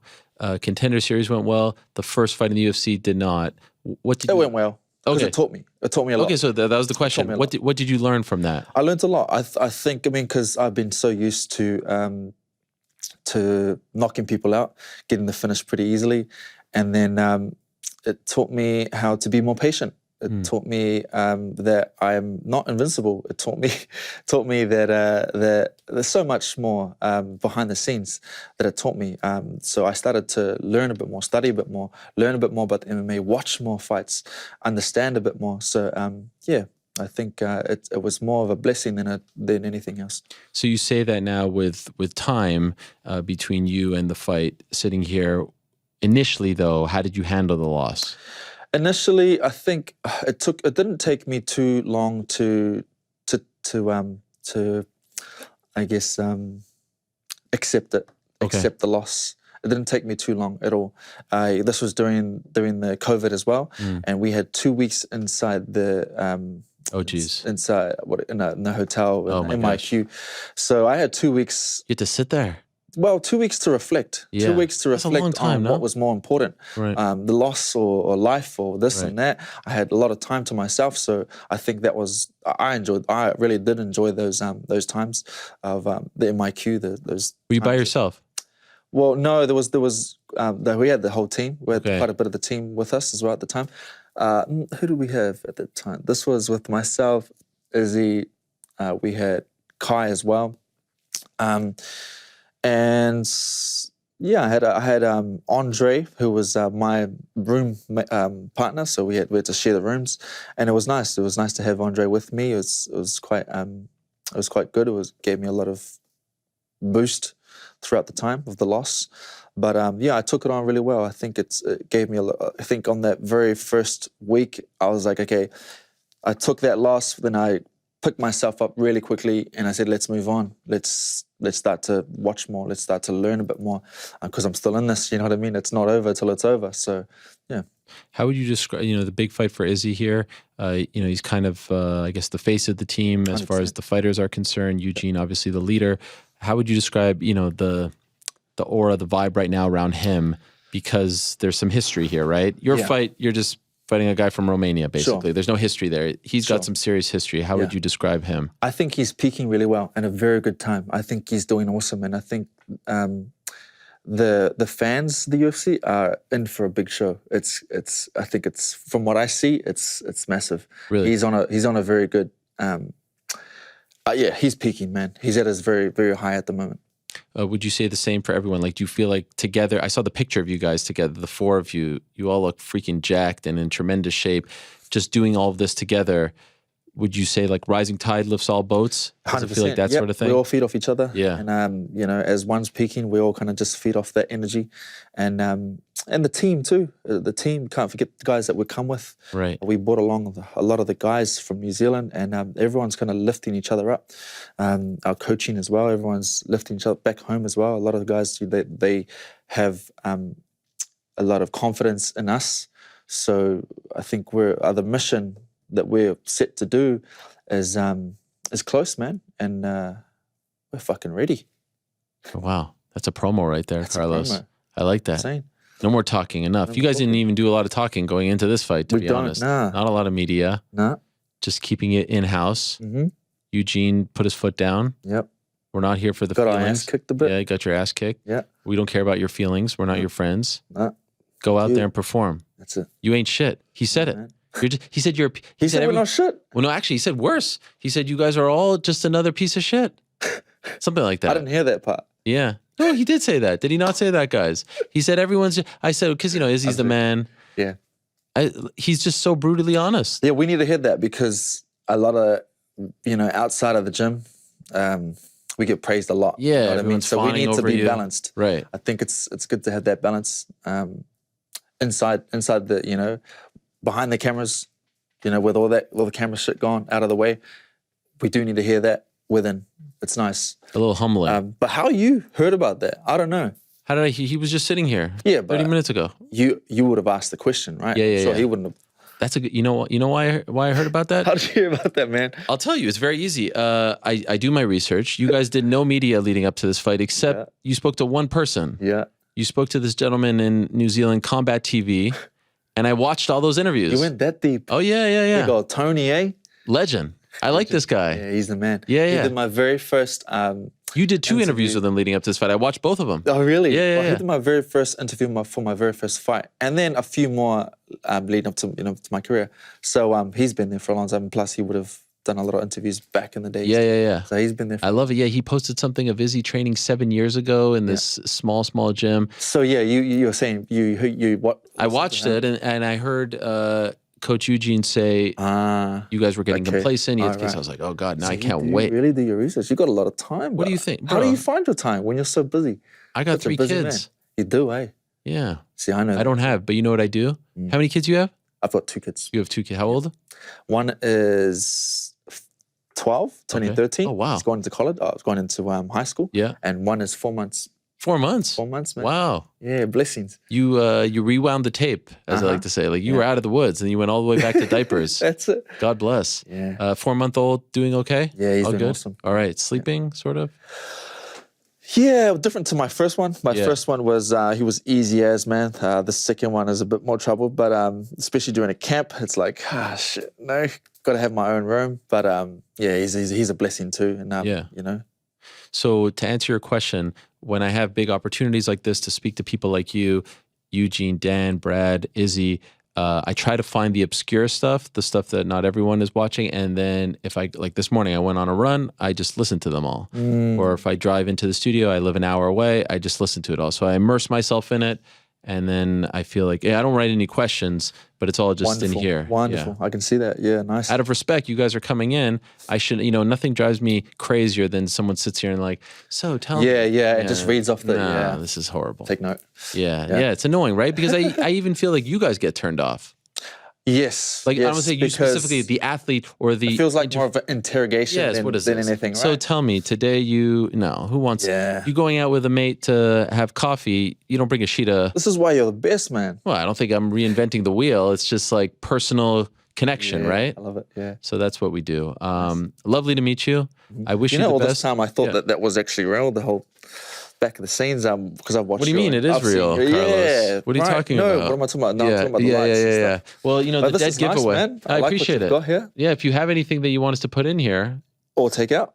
I don't know about takeout. It's not really like but we should. Nah, I did. I really did have something for you, but I left it in the damn car. We were rushed to get out to get the parking, and then But I made a next mistake time. with this because there's a car here, and if you look, if you're watching, like, I think why that's would the where car? I parked, right there. Yeah, exactly. The car just never moves. But we've got some great stuff here. Some people have made the wall because they had to earn it. Yeah. Like Virna over there walked out to Island Boys, so she was immortalized. Who? Sorry. Virna Janjiroba over there on the Right. I said, if anyone wants to walk out to this specific song, I will immortalize you if you do so. And she did. Old Jessica Rose Clark over here walked out to Sexy Boy, and so she got immortalized. Oh, awesome. So if you'd like to do anything to get in our good graces, we'll immortalize you. So what as do I well. need to do then? Tell me. You know what? I have to think here. What should I walk up to? Give me a... This is ladies' night, and I feel all right. I mean, have you ever walked out to that? I've thought about it, but this is it. I have actually in one of my fights in King in the Ring back in New Zealand. I have, Would you do it? I don't know. We'll have to. I can't promise you. Why can't you promise? Well, I'll just throw it because out there. I'm not a man of making promises and not delivering. So I'll make sure. I'll just throw it out there. If you do it, you will be where will I be amongst the gods. Pick your spot. Pick your spot. Right here. Well, I don't know what. You want your face right there? I'll put your face there. If that's what you want. I don't know where. Okay, let's amongst the gods. We also have some real estate over here. Right, let me look at Casey O'Neill over there. She's over there. She got put because she showed up to the media day. Who's this over here? That's is this Casey Rose? O'Neill. No, is this Casey? I thought so. Yeah, you know why? She showed up to the media day, the UFC media day, wearing my T-shirt. Ah, nice. Okay, then ladies. Immortalization. Mortalization. I love that. Deal, brother. Think about it. Let me think about it. All right, Yeah. all right. You think about it. Appreciate it. Appreciate you, bro. Meet you. Amen. And good luck on Saturday. Thank Can't you. wait. There he Amen. is, Carlos Ulberg. What a legend. What's that? So Virna gave me this as a thank you. She made this. This is handmade. Yeah, wow. What did you bring me? You brought me something that's still in the car. Give you a nice, give you a hug, brother. Thank you. You know what I mean? What a legend. Give you a hug. Cheers, man. Appreciate you. Thank you so much. All All right. right, we say goodbye to Carlos. Much we love, say bud. hello to Brad Riddell. Much love, my friend. Good luck and great to meet you. Hello, Brad. Hey, how are you? Pleasure. Yeah, Thank you so too. much. Have a No, seat. good. Man, you got some big, strong hands. Man, I'll walk out to that song if you put me up. here Ladies' for night. sure. Listen. Give me a song. I'm not a ladies' night, to be honest. So like, we had very different careers. Yeah. We weren't blessed with the same genetics. You didn't do those parties. Did you ever attend them? Do I look like that? Well, no, but like just as to see him in action. No. No. I don't think I actually knew him Oh, when okay. he started that. Yeah. He's a good-looking guy. Yeah. I must say. Yeah. But seems like he's spoken for. He has a 4-month-old. You have a 1-year-old, correct? She is 1.5 now. 1.5. Yeah. First one? First one, only one. You're done? Yeah, one and done. Why? One's good. One, you outnumber them, right? There's two of you. So like, But you when could do someone like gets a tired, zone, a man-to-man, you know? I like traveling too, though. You like traveling. It gets harder to travel with two. Okay. Do you like fatherhood, though? Yeah, it's cool. It maybe a chance you love it so much you're like, Yeah. I want a sibling. No? Okay. I Speaking, do love it a lot, though. Yeah, of course. I saw you. You had a beautiful post. I love you posted something on your Instagram, and I want to ask you specifically about your Instagram. Of course, you're fighting Renato Moicano this weekend, MSG. Big fight for you, for him. It's a great fight on the card. I believe it was your birthday, and on your birthday, correct me if I'm wrong, you honored your wife. Right. Yeah, Which I did. which is something. I was in Thailand. Yeah. It's something that you don't see people do. Yeah, I just. It was a beautiful gesture, I thought. Cheers. Thank you. Yeah, she does a lot for me, and has done a lot for me. So, yeah, I thought, why not? I nearly missed that birthday. I was like living every day in Thailand, just like living each day and really enjoying it. And then it got to the end of the month, and Marissa was like, "Happy birthday!" And I was like, "Oh shit!" I completely forgot it was September. So when your family, or when you go to Thailand, your family doesn't come with you?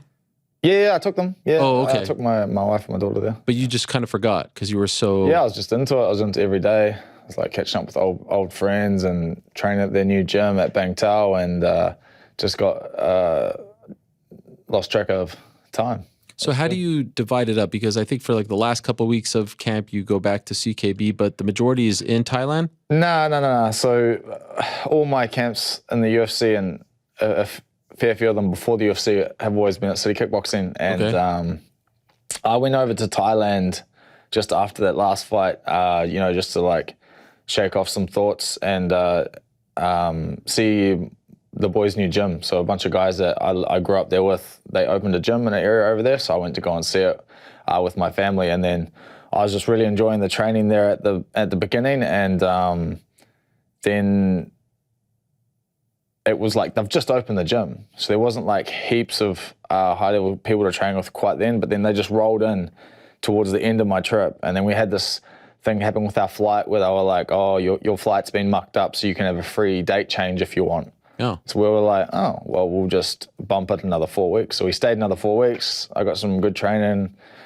and with some different people that I knew nothing about, so it kept me on edge.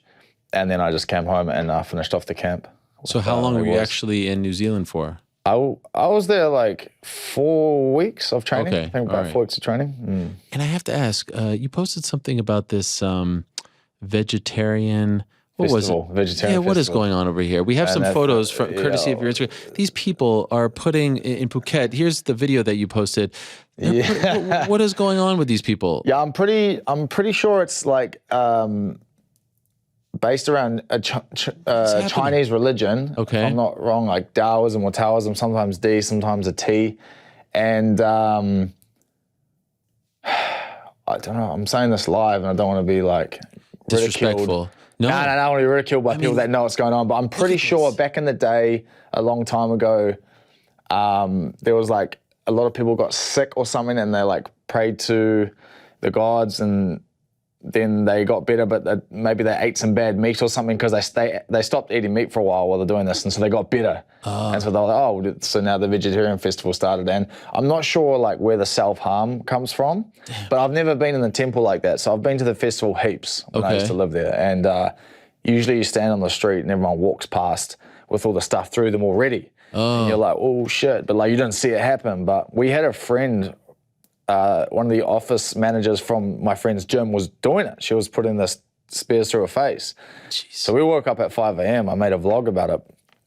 Check it out on my YouTube channel. Respect. What's it called? Quake Combat. All right. And I made a vlog about it, and we went there at 5 a.m. to the temple in the morning, and where they get it all done before they start doing the walk, and they walk like 9,999 meters with the stuff through their face. And there's like ones from like tiny little spears to like dudes that put swords through their faces, like to that one that guy put like stakes through his face. It's a crazy thing to witness, man. Like, yes, they get into like a trance and they run up these stairs, go into this temple and like pray to some like statues of some gods, come out, whip this rope a few times, come down these other stairs, then bang, bang. They don't even the whole flinch, close. Man. The hole's close, those big ones, there's definitely going to be a scar. Yeah. But like the small ones, the lady Anne that did it, she had done it before and she had no scars. It just seems incredibly painful. You haven't partaked in this, right? No way. Okay. No way, man. I wasn't sure. I'm struggling already with looks, man. I don't need to stick the stuff through my face. Come on. I mean, you're a tough guy. I love, you posted something else on your Instagram, and I think you just alluded to it about, after the last fight, you need to go there to kind of reset. And we actually have the quote that you posted about just like the dark thoughts that a fighter goes through, or at least has to kind of, digest and bask in. Here's the quote here. As a fighter, it's natural to have dark thoughts. Sometimes suppressing or ignoring them isn't the solution. As uncomfortable as it is, you must face and address them. If you don't, then at some point you will be forced to. This was just a few weeks ago, end of September 2022. What prompted you to write this?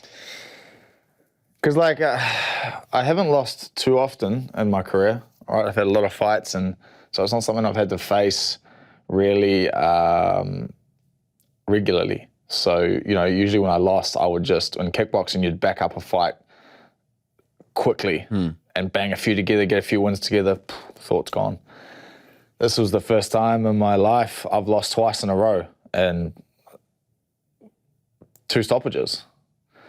So it was like, there was a lot of stuff going on in my head, right? And the first time with Rafa, that was different, because we were having a banger fight, made a mistake, and I paid for it, right, against a very dangerous guy. And then, but this one, I just got rolled through at the start, right? I got caught with a sweet body shot by Jalen. It came straight under and it just shut my whole body down. And I had 2 choices, right? It was either lie down and on the ground and get stopped, or try to survive. So I shot in, got choked, got stopped anyway. But yeah, it wasn't a good feeling, man. And I just wanted to separate my mind from, at that time I was just, in New Zealand, I felt like, it's funny, you lose, you feel like everyone's staring at you and they're judging you. And I'd go, New Zealand's not a big place, so a lot of people recognize UFC fighters, and no one ever critiques you or says anything bad. That's always support. But you'd go somewhere like supermarket or something, and someone would be like, "It's okay, head up," and it would come back in, and it would come back in. You'd always hear something every day about it.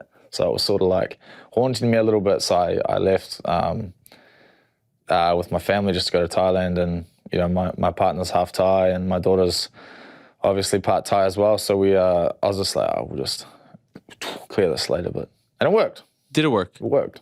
Did you feel like you need to build your confidence back up? No, I'm very confident in my skill set. I feel like my skill set is very, very good everywhere. It was just, I just needed a reset, so I went and did it. And do you carry any of that into this fight? Do you carry any of the feelings? You obviously don't want to experience loss. Yeah. It's a part of the fight game. But do you feel like that can only go away once this fight happens and you're hopefully victorious? How do you separate the two, or are those completely out of your system? No, I don't feel like a win is gonna will just fix everything. I feel like I understand that this sport is just the way it is. You win and you lose. It's a very, very hard job, and it's whoever turns up on the night. Last one, I didn't turn up on the night. I turned up physically, I just didn't turn up mentally. And so I'm just eager to perform. I don't feel like I've ever performed between above 90% of my ability in my career. I just don't feel like I have, and so I'm just eager to do that. And that's my drive for this one. Why do you say you didn't turn up mentally?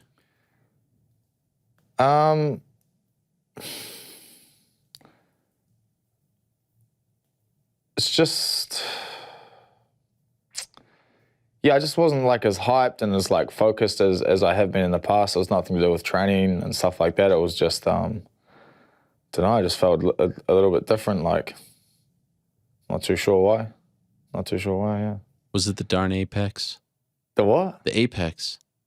Nah, I don't know. I liked the Apex. Come on, what do you like about the Apex? It's a freaking empty warehouse. No, doing it once I think it was a good experience. I only did it once. It's crap. Yeah, but it's very you feel like you're alone in there, you're facing it's a unique experience. I feel like. But you prefer, MSG. Undoubtedly. Okay. Of course I want to be there. I'd pick that over the Apex any day. Right. But felt like the Apex was a good experience to have. It served its purpose, obviously. Man, you zone in like heavy there. There's no, you don't hear anything, right? You hear everything. That's the thing. You hear everything. Right. Yeah, it's like in the crowd that people don't really hear too much. Right. But man, you hear that impact in there. Okay. Yeah. And I mean, with all due respect, like you fought 2 killers there. Like I don't know, those are 2 of the toughest guys in the division. I think I fought a killer every single time. They really do put you in there again. Even Moicano, I know he's coming off the losses, short notice, 4 days notice. Yeah. They really do put you in there. They don't give you any like. Yeah, but give me fights. I mean, a lightweight division doesn't really have an easy fight, does it? It doesn't have an easy fight, but also like, do you want to like look back on your record and be like, no, that was an easy one. That guy was, I took an easy one because I had a loss, or I knew I was better than that guy before I got, like, you know, like I want to look back and be like, yeah, I took on everybody that was hard, that was offered to me. Like, I don't want to have any regrets, man. When I look back, like I want to have fought everybody that was offered to me. So are you happy with where your career is at right now? Obviously you didn't want the last 2 fights to go that way, but no regrets. I have no regrets, no. I have no regrets. I've had a very long career. Yeah. And I don't have any regrets so far. How much longer do you want to do this for? Like a good while. Yeah, a good while. Like I don't foresee myself stopping anytime soon. Yeah. Do you feel like your body is I feel up? Yeah, I feel better now than I did a couple years ago, that's for sure. Maybe because less fights. Right, I used to fight quite regularly. Like when we were kickboxing, like me and Izzy and even Carlos, right, we had a lot more regular fights. So it was a little bit more taxing, but now it's like a bit more time to, in between, right, to recover. And, you know, like at 31 years old, I feel good, man. I feel strong. You also posted recently some lessons that you were kind of imparting, I think, on other fighters about things that you've learned along the way. I mean, you are 30, but you obviously have a lot of wisdom when it comes to the fight game. Why did you feel the need to do this? I was just thinking when I was in Phuket, I was just like sitting there with my partner thinking about stuff that I'd literally learned along the way. Like we're thinking about doing some content, and she was like, "Well, what would you tell the younger fighters?" And I was like, that's a good one. So I thought about some things that I'd learned, and yeah, I was like, I'll share these, and people seem to really like it.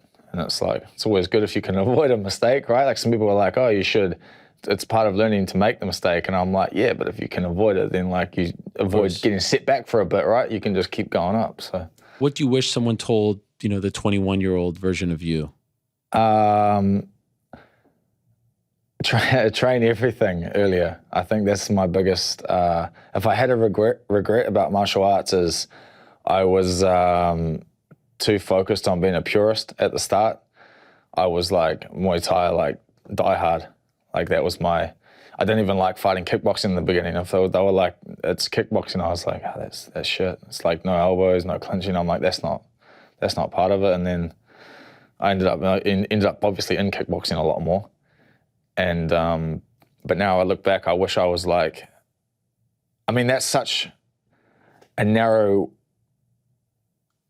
channel of training, is just training for Muay Thai, right? You can do pretty much the same stuff every day, right? You hit pads, you hit the bag, do some clinching, but if you just chucked in like every second day an hour of something else, Taekwondo, God, I wish I learned Taekwondo, some boxing, and maybe like every second day a different martial arts, some jiu-jitsu, some wrestling.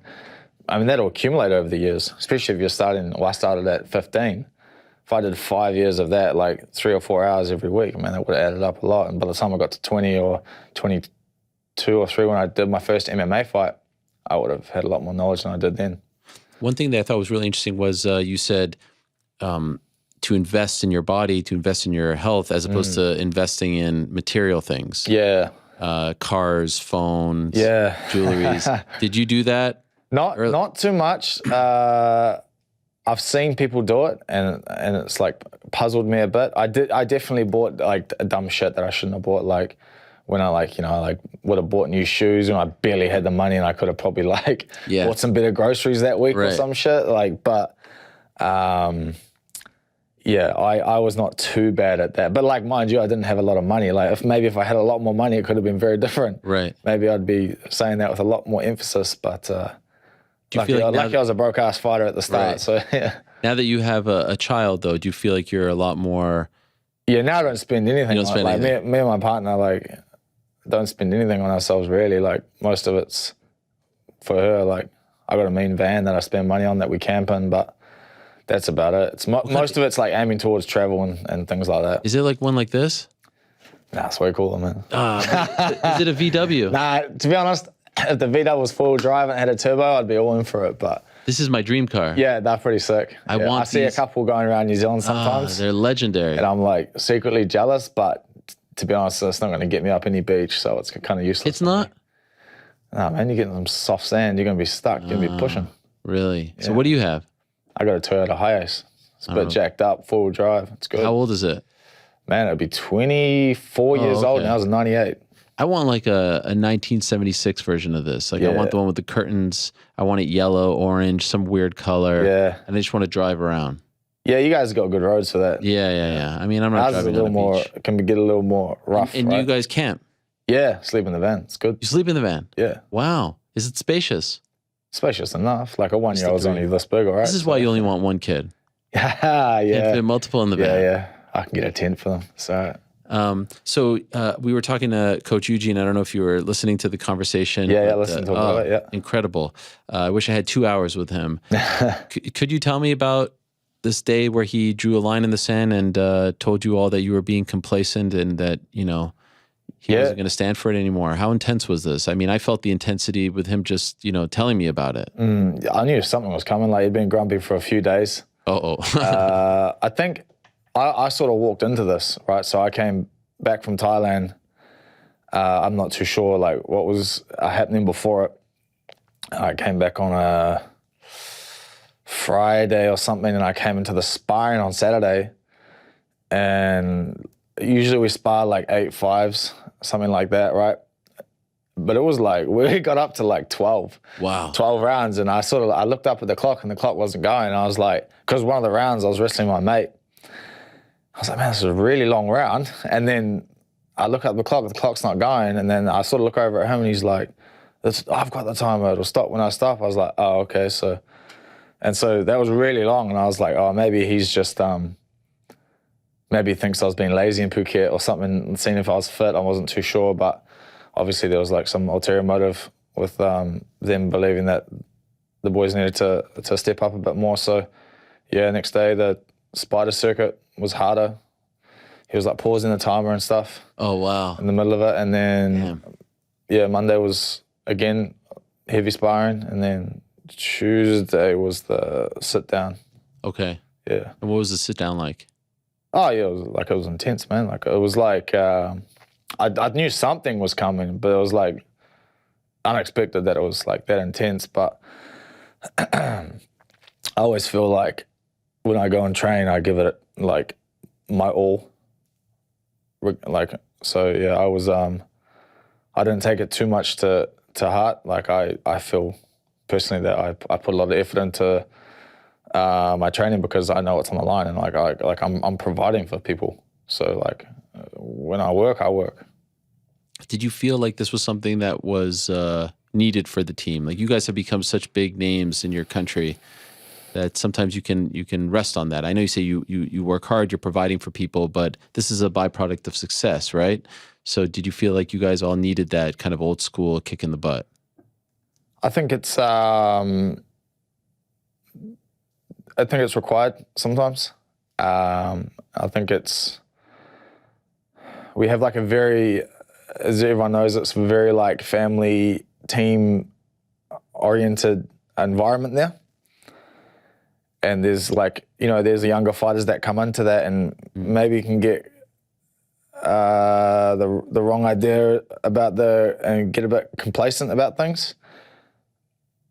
Maybe because of the relationship that we've had with Eugene and the other coaches, because, for like Israel and Blood Diamond and me and Carlos, we've been with them a very long time. So now we have a very different relationship to some of the newer fighters that have come in. And maybe he felt that they were like taking it to, well, everyone I guess was starting to get like a bit more relaxed and thinking that this was, in the end of the day, it's like it's a high risk, high reward job, you know this. So maybe it was what was required was to like make everybody realize that he's a coach, right? First and foremost, and yeah, his job is to get us to win, and everybody's on the same playing field, whether you're Israel, whether you're an amateur, everyone sits on an even keel. When you stop fighting, do you want to be a full-time coach? I haven't thought too much into it, right? I really enjoy coaching now, but that's because I can divide things up in my life, right? But I can have like family days. I can have a day of coaching. I can have a day of training or whatever. I can chop my day up if I need to. So it's like, it's not just train, sleep, train, or I can distract myself and I enjoy doing different things. But I watch Eugene. I've watched Eugene from when we were very early in the sport, flying around to random ass cities in China fighting people. To now when to him traveling a bit with us, to him traveling with a lot of fighters, to him traveling all the time now, and now he trains like a lot of people at once, right? It's like, and he's had to take on a lot of different hats of like, you know, coach, maybe father figure for this person that's having problems, a life advisor there. And like, I don't know if I would want to be in that position eventually, right? But I feel like I would be similar to him in the aspect that I wouldn't turn people, I would do that for them. But then you just get consumed by it, right? Because he's got a big heart, right? He does all this for people, he just can't say no. And I know I couldn't say no, so I'd maybe try avoid, I don't know if I want to end up there, you know? Big responsibility, man. Oh my gosh, and he's got his own family too, you know? Right. Alex Volkanovski always speaks about you very highly, about what you've done for him, with him. You weren't in Abu Dhabi though, right? No, I wasn't in Abu Dhabi. This guy's crazy, Alex Volkanovski. Pound for pound, #1 in most people's eyes. He's going to make weight for to be a backup fighter for a title. No one does this. He's just a different kind of level of like the lack of ego that this man possesses, right? Considering everything he's accomplished. And now I feel like they're going to screw him, Brad. Why? I feel like they're not going to give him the Islam fight. Nah. I'm getting worried about these tweets that I'm seeing and all this stuff. I don't really go on Twitter what they're saying. Well, he said, hey, you know, he wrote to Islam, are you a man of your word?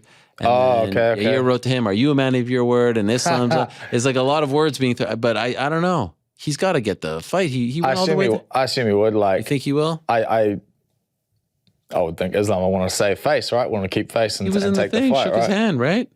Yeah, I know Volk would do it. Like, he's a gamer. He's just a competitor since day one. Like, he's got like,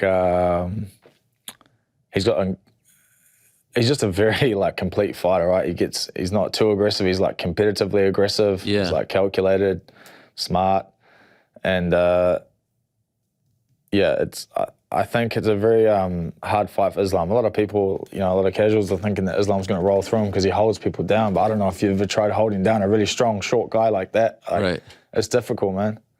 You like this idea of him going up to 55? Yeah, I think it's great. I think everyone's goal in the sport is to be unique and be remembered, right? And I think he's obviously already there with being the pound for pound best, and just that last fight with Max, he just washed through him. And then why not level up again? Why not do something even greater? You guys are on a roll. It's a lot of fun to watch you guys, and I love that they put you in this spot. You're the last fight on the prelims, right? Right. You're the prelim headliner, as they say. Yeah. Moicano's a tough guy. Very. Yeah, I watched all his fights, and win or lose, he always like leaves it all in there. So it's gonna be good.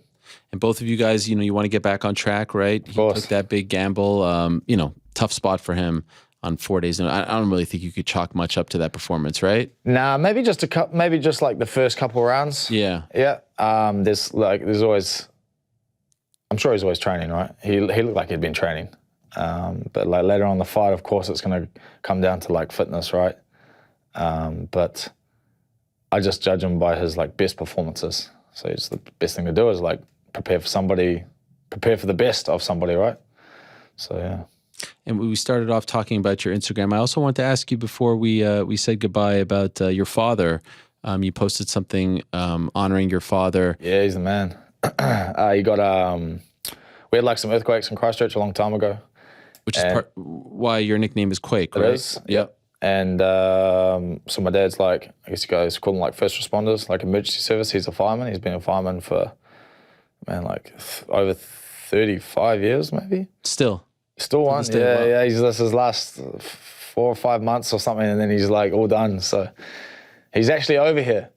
No way. He's wandering around the city right now with my mom somewhere. Wow. Yeah. They made the trip. Yeah. Wow. Yeah, they haven't traveled in a while, so MSG, they were pretty excited for that, and so they came over. But he got this like, we didn't know anything about it, right? He was just gone for like, we didn't see him for like a fair few days because he was working nonstop because I was trying to pull people out of rubble and whatnot.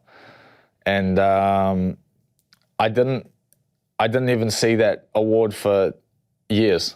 It was like in a drawer. Wow. Yeah, I'm pretty sure. And either my mom showed me it or I bumped into it looking for some stuff in their house. And I was like, shit. And then it turns out that it is like very, very rarely ever been handed out. And it was like, I mean, I can't remember what it said exactly on the thing, but it was awarded because of disregarding the safety of their own life and wow, rescuing or attempting to rescue another human. And then I think about that and I'm like, man, that's some crazy shit, because obviously if you have a family member that was dying or something like that, most people you like to think would try and save like your kid, right? You'd give your life. But I think about those people that do this sort of stuff and like they don't know who they're saving. There's no judgment. That could be a murderer, killer, rapist, anything. But they're just like, I'll risk my life to save that person. You could be saving a dude that just got out of jail on an ankle bracelet that's done some horrific shit. And then this, noble person is going doing that. So I just think it's crazy, man. Like I look at my dad, I'm like, oof. Hero. Mental, yeah. It's pretty cool. I wonder, how long has he been here? Like on this trip, yeah. Oh, he's been here like 2 days. 2 days. I mean, I think it would be apropos for him to go to the World Trade Center. A lot of heroes just like him. I'm sure he's their lives. Yeah, we just drove past that, and then obviously we saw it back home, but like I've never been to New York. Obviously, it's a very condensed city, and then there were those two enormous towers right there, and there was all these people around. I thought about it. I was like, holy shit, like that. It like kind of give you a bit more awareness about the gravity of it, right? Yeah, but I'm sure he's definitely there having a look. This is your first time in New York? Yeah. Wow. Yeah. Incredible. It's actually my first time in Manhattan today to come to see your show. So really? To be on your show, yeah. You'll never forget it. Nah, it's cool. And then you're fighting at MSG. Yeah. World's most famous arena. First time in New York. It's a big freaking deal. Yeah. Wow. Well, it's an honor for us. Thank you so much for coming in. I really appreciate it. Good luck to you on Saturday. I can't wait for this fight, and I wish you and the whole team the best of luck as well. Thank you. I appreciate you. I'll see you again, yeah? Yes, absolutely. Anytime. There he is, Brad Riddell. What a legend. Big fight for him on Saturday against Renato Moicano. I got it. All right. Still waiting on the rest of the guys. No problem. GC hit me up with the... Do you think there's a better chance of me seeing you if you write in all those caps? Yeah, absolutely. Maybe I should have put the... that's the theory. The IFB in. I can't hear myself. Hello? All caps. What do you think? You think there's a better chance of it? Yeah, that's what I'm saying. That's my theory, I mean, I'm locked in. Seems a little more... I just put it in there as Brad was exiting the room. Okay, well, I'm trying to stick to a time. Frank told me that he was going to, talk on the loudspeaker if they were late, but I didn't get that. Yeah, I think he skipped that. No, I'm kidding. He didn't say that. That's on me. Are they here? They're here. They're in the building. Oh, okay. So we're good. Dan is making his way over. I mean, Frank is ready to go. He's lined up at the starting line like a... What a great day so far, huh? I mean, just legendary chats. Still kind of have chills a little bit from Coach Eugene. Like, that is an intense guy. Stuff. I mean... I feel like he gave me... And by the way, still to come, Dan Hooker and Israel Adesanya, the middleweight champion of the world, the man who will be defending his title on Saturday at Madison Square Garden. Didn't realize, I suspect for Carlos and for, well, Brad just told me, first time in New York. First time in New York is to be on this show. That's pretty incredible because they're staying just outside of New York. So that's a huge deal. But I suspect that Eugene gave us, 5% of how intense that conversation was? Yeah. Feels like I love a good coach. I love a coach that just you see them around him. You see the respect that they have for him. You see their body language. You see him in action. You see some clips. We don't get to see most of it. And it's just amazing. It's really incredible to see the 100% respect that they have for him and the way that he commands that respect and the way that he deals with them. It's really a beautiful thing. I love that sort of thing. I was a coach once in my life. I was actually a coach of 7th grade basketball kids, high school kids. Did you command the same respect as? I'd like to think so. I can see it. Yeah, I can certainly see it. You know, we did 7 o'clock practices, 7 a.m. practices, suicides. I was a big suicide guy. Big squat, like on the wall and put the hands up. Wall Sounds sits. like you were just as methodical with your coaching techniques as Bareman was. Never said that, we're all, pieces of shit like he did. But actually, one of my lasting memories of my time as a head coach, just one season, and it was my decision, by the way, to call it a day. I like how much he reiterated the piece of shit thing. I thought that was pretty great. Just one season. One time we were at a game and I had a whiteboard and I picked up the whiteboard after, I think it was before timeout, after time, something.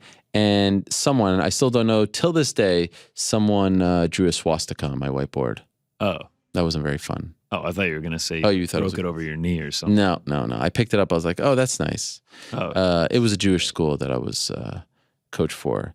So that was a bit of a bummer. But great, I have great admiration, great respect for coaches. And that's why I have such great respect for Eugene. In a bit, we're going to be talking to... Let me just... To Dan. He's here now. He's here? He's getting mic'd up as we speak. Can't wait to talk to Dan Hooker. Big fight for him against Claudio Puelles. I'm hyped. UFC 281. You going to 281, GC?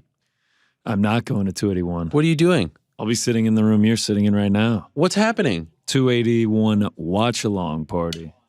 Is it a watch party or a watch-along party? Yeah, I guess I did get a little wordy there. Watch party. Yeah. So you're doing it again. The band back together. Band's back together. Incredible. Mike Heck's coming up to NYC. I love it. Let's do it. And one of the guys competing on this card is the great Dan Hooker, Hangman Hooker. And this is great. He's been on the show countless times, never in studio. Is he here? Yes, there he is. Dan Hooker himself. Hello, Dan. How are you? Give me a hug. Come on, let's go. This is wonderful. Thank you for coming in. Nah, no trouble. This is a great honor for us. Great pleasure. Who do we have over here? There's Ike. Hey, what's up, Ike? How are you? Security. That's not, you got your own security, huh? Nah, it's Israel's. That's not David, is it? That's not Big Dave. Nah. We got official. I mean, we got Dave's official wannabe security media. detail. Respect. Please make yourself welcome, my friend. Wow, Izzy rolls in with security now. Man. Yeah, I we remember rolled when you over used with to- him and everything. that's It's a good life rolling with the champ. We're Speaking of which, you guys are in this mansion. I saw you last night. Limos, life's good. I Come got no on. complaints. I saw you in the hot tub last night. Fight dietitian bringing you some. What was he? That bringing was you? actually blind luck. That looked like a setup. I was legit. It was tremendous. That was legit. I was doing a video, and he walks in and delivers my my dessert. So yesterday. Wait, I see you eating wings. You're eating. It's the science of it, man. What is going on? He's just a very smart man. He's just very good at You guys what are he having does. hamburgers. I looked. You are having buns too. You're not cutting out the carbs. Pizza, burgers. Really? Did chicken wings yesterday. How is this possible? Dessert coming out of my ears. You have to ask him. There's a reason, Yeah. He's very, very well known or very famous for what he does. And it's because of things like this. Because I have absolutely no ideas. I'm used to eating boiled chicken and Is he cooking for all you guys? One guy? Nah, just the fighters. Not Just the like fighters, not okay. like the rest of them having pizza and Okay. whatever they want. This is amazing, though, right? I mean, all you guys being together, the four of you, whole squad. I think you're like 20 deep or something like that. Probably, I think it's definitely closer to 30 at the moment. Wow. And there's more inbound. So there's more arriving. There's more arriving tomorrow. So we've got like the next wave, the next contingent of guys coming over tomorrow. So it'll be, close to 30, 40 guys. As far as your experiences as a fighter, this one being New York, MSG, all that stuff, you guys in this cool spot. Like, is this one of the more unique experiences that you've had? I mean, you've had some unique ones, but I feel like the camaraderie, the vibes, you guys all together, Izzy at the top, main event, you're just scattered all throughout the card. This is special stuff. Oh, big time. Me and Israel haven't fought on the same card since Melbourne, since the stadium show when he was unifying the championship. So he was interim champion at the time. So that's the last time we were on the card. That was me, Brad, Israel. We all got the wins that night, and just feeling like it's going to be the same thing. Like, it's just like everyone's been commenting on it, but it's just different when you have all your people there. Everyone's got your back. And then it's just a snowball effect. How would you describe where you're at right now? I saw an interview with you and the Submission Radio guys, great guys, and I thought that you were very reflective, introspective, critical of yourself, not in a negative way, but talked about the last couple of years, not things that you would have done differently, because I didn't take that away. You said you would, you had no regrets or things like that, but I thought that you were like in a really interesting spot, the way you were talking about your career. How would you describe where you're at right now? Yeah, I'm just excited because I know the place that I'm in right now, and it's an incredibly good place because I don't feel like I tried to cover anything up or tried to hide from anything. I feel like I faced everything, and I feel like I fixed everything. I feel like all the holes in my game where they were. As I said in the interview, I feel like I was. Those are things that were covered up by incredible training and phenomenal coaches. Like, my team is so good and my coaches are so good, and our training and preparation leading up to that was so good that those holes in my game were just being covered by that. But obviously, with the restrictions of COVID and being away from your coaches and being away from your team, then those holes shone through. Those flaws in your game shone through. So it was a good experience to take the time to realize those things and to fix those problems. And now we're reintroducing the phenomenal training camp and the incredible coaches on top of that. So it's hard to say that I regret making any of those decisions, or it's hard to regret any of that path that I went down, because I feel like I'm in a great place right now, and I'm so excited. I'm so excited for the future. Coach Eugene told us that he thinks that the pandemic stunted everyone's growth on the team, that you guys would be further along as fighters, better fighters. Had it not been for the pandemic, he even mentioned, you training in your garage at times and you having to be alone in Abu Dhabi and whatnot. Do you agree with that?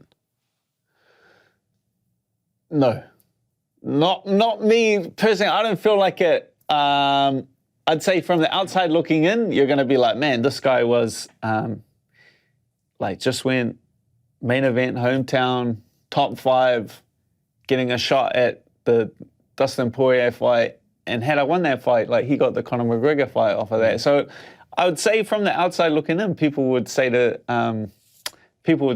But I feel like if that hadn't happened and I had that fight and I had a fight after that, I wouldn't be the same fighter I am now. I wouldn't be as mentally and emotionally mature if I hadn't gone through those challenging experiences. I think I'm better for it. Obviously, from the outside looking in, you didn't fight Conor McGregor and you didn't get a title shot. So from the outside looking in, people are going to say, no, it definitely stunted your growth. But internally, in myself, I feel like I'm so much better for going through those experiences, regardless of what happens next, regardless of future, getting a title shot and getting millions of dollars and stuff like that, regardless of the future. For going through those difficult circumstances, I'm a more well-developed person. So that I can't regret, and I can't take back that. the last fight, the Arnold Allen fight, how miserable? Like on a Monday, could we have done this, or were you miserable? Could we have done this? I probably could have done that, but it's not. It would have been, you would have just put a mask on. Like, could I have put a mask on? Yeah. Of course I could put a mask on. I could have sat down with you the next day and said, everything's fine. I'm going to do this and I'm going to do that. But that's not, that's what I think people rush that. People rush the interviews after a loss, or they rush like, oh man, I need to put on this front and act like a certain way. You don't. You can't. You're not going to process that kind of emotion in a day. You need to just sit with it. Really, like realistically, you just need to sit and experience that. And I did. I just sat and experienced those emotions, and it was just as time goes, like you start thinking, oh well, this is the next logical step forward. And so it's like once you start creating that pattern and a way to figure it out and get out of it, like then it's like easy to deal with. When did you decide that you wouldn't go back to 45? Was it after the fight, or maybe even before the fight? You're like, oh, this sucks. I don't want to do this anymore. Nah, it was straight away. I knew what that was. I think we all knew what that was. Like that was like an opportunity to get back in the mix. Like I could see that the 45-pound division was kind of stalling, and it is kind of stalled right now. Like they're gonna have to do a interim title. Like no one really got the knockout finish or anything like that to jump above everyone else and get into the title picture. So I saw it as an opportunity. Like a back door was kind of left open to work my way towards the title. But once that's out of the picture, it's 55 for sure. So it's really interesting because one thing about the CKB team that obviously we all admire is that you guys are a family. You're so close-knit, right? But I got the impression, and even from, some of the things that you tweeted in the past about managers and whatnot, about the business side of MMA, and you talked about this in the interview about kind of doing things on your own and kind of having to figure things out on your own. It felt like, and correct me if I'm misreading this, like you were a bit of a lone wolf in that, like you didn't want anyone to tell you what to do. You're going to manage yourself. You're going to make decisions. You don't care if everyone tells you 45 is a bad idea. You're going to do it because you want to do it. Do you feel now that you are more in sync with the team now that, you are managed by, AP and you are, listening to the coaches and you're back at 55? Does it feel like you rebelled a little bit and now you're back in sync with everyone else? 1,000%. Okay, all right. I didn't want to say all that and be like, fuck you. That is wrong. No, 1,000%. Okay. Like, so why did you rebel? I'm just like headstrong. You just wanted to do it my way, wanted to do it. It's just like backing yourself and stuff like that. And more, less. It's not like I was trying to push anyway. I just believed in myself, you know what I mean? And it took going through those experiences to realize like how important the people are around me are, how important my team is, how important putting the right people in the right places and trusting these people to make the right decisions. Because I would wanted to do it all on my own and wanted to do this and that and just took on too much. So like for this fight, another one of the changes is just stepping back from all of that and just showing up to the gym and just being a fighter instead of putting all these different hats on and running around doing a bunch of crazy stuff. What were you doing? What were you putting on your plate? Just like obviously like managing yourself and so you were in there talking to the UFC. You didn't have anyone speaking on your behalf. Yeah, I can't say that I'm too much of like a rocket scientist with that. I said I would like transcribe it one day, my conversations with the UFC. Even like getting my first contract with the UFC, it was, can you make 45? And then I just emailed back, yeah. And that was it. I emailed back like, yeah, thanks. Like I'm sure the amount of years, 8 years I've been fighting and competing in the UFC, probably less than 100 words, like less than in 8 years of the matchmakers, it could be less than 50 words. Oh like what I've gotten away with is like been ridiculous. But it obviously didn't pay off. Like the last one, I didn't even ask where it was, which was like which was a major flaw in the plan. When everyone's like, yeah, I'm fighting on this card, and they were like, the London card, and I was like, oh shit. Yeah. I was like, do you know how far away that is? Yeah. How far away is that? That was, man, that took me like 30, I think it was like 38 hours, 38. like door to door. Come Because I on. flew to LA, which was like 12 hours. Oh my God. And then like obviously waiting around at the airport for things like that. I think my plane got delayed. And then it's another 12 hours from LA to London. So it was like when I landed in LA and then I was sitting there for a bit and I started feeling jet lagged, I was like, yeah, I'm screwed. But this one's been, comparing like those past experiences to stuff like this is just, we're on holiday. When did you decide, all right, I need some help? What was the breaking point for you? I can't do this on my own. It's clearly working for other people, right? Look at the other members of your team. They're clearly benefiting from having someone help them. Yeah, it's like, definitely like, it's not any one thing. It's just like an accumulation. Got it. An accumulation of things, really. Like every one of those, like risky situations that I was in, or all those bad situations, like I was advising it. Like Eugene advised me against every single last one of those things. So you take that, at the end of the day, you take that into account. Were you not worried that you would fracture your relationship with him if you're going against every single thing that he's telling you to do? I think he knows me. Like we've known each other for a very long time. Like I trained with him before. I look to him as a coach or manager or advisor or anything like that. So he knows me. He knows it's not like a personal thing. Like he knows that it's not like I don't trust him or anything like that. Like I'm just headstrong. Like that's just it. Like if you tell me right now I can't run through that wall, like, I'm gonna You're gonna try to do it. I'm gonna try. Right. So he was never like, if you don't listen to my advice, how can I coach you? Like he would advise me, but he's not like, he's not. A fighter's got to figure it out for themselves. Like that's something I've learned as a coach as well. Like you can tell them like this is the right way to do it, and people will still do the opposite way and find out the hard way. And it's just how some people learn is by doing it on their own shoulders or doing it on their 2 feet and figuring it out. But I feel like I've figured it out for myself. So you feel like you're now in a good spot.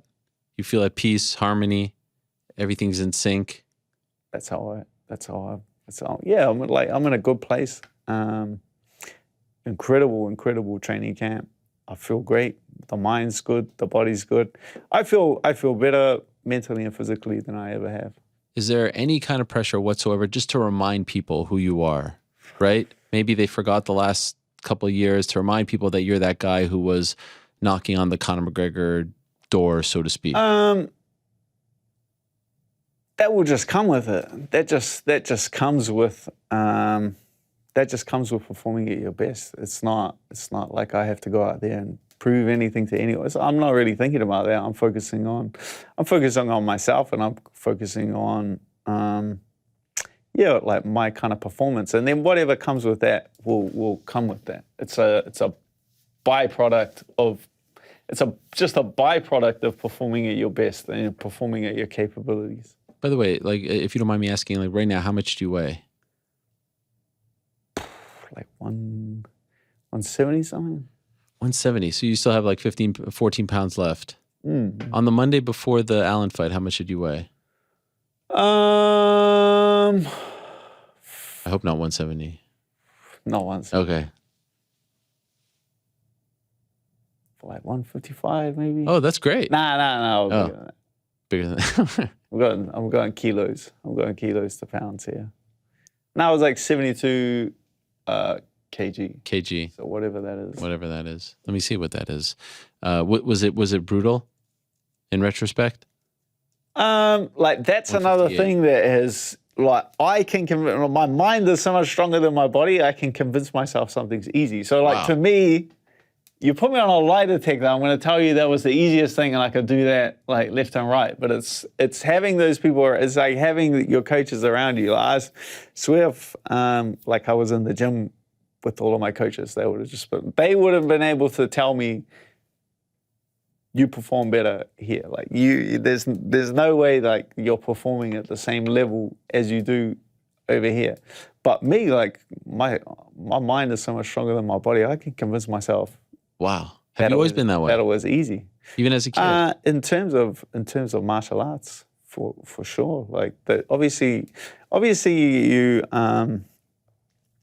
like you just gradually get tougher over time. Like just showing up to a gym every single day, 2 times, 3 times a day, you just gradually get like more mental fortitude every single day. So I'd say with martial arts, you need like a little bit of delusion. You need a little bit of when you're just lying to yourself, when you just show up to the gym and you just walk in the gym. You feel like dog shit, but you just walk in the gym and you say, I feel great today. And you say it and you convince you like say it so many times, you convince yourself that you actually do feel great. And because you need to, you need that consistency if you're gonna actually want to get everywhere. So it was like a bit of that spilling over. And so now it's like having the right people in the right places to kind of stop that sort of thing. Do you ever doubt yourself? Do I ever doubt myself?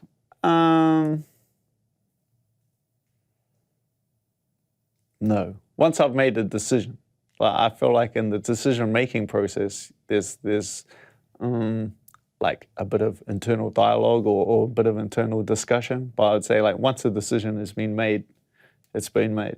We're going forward now.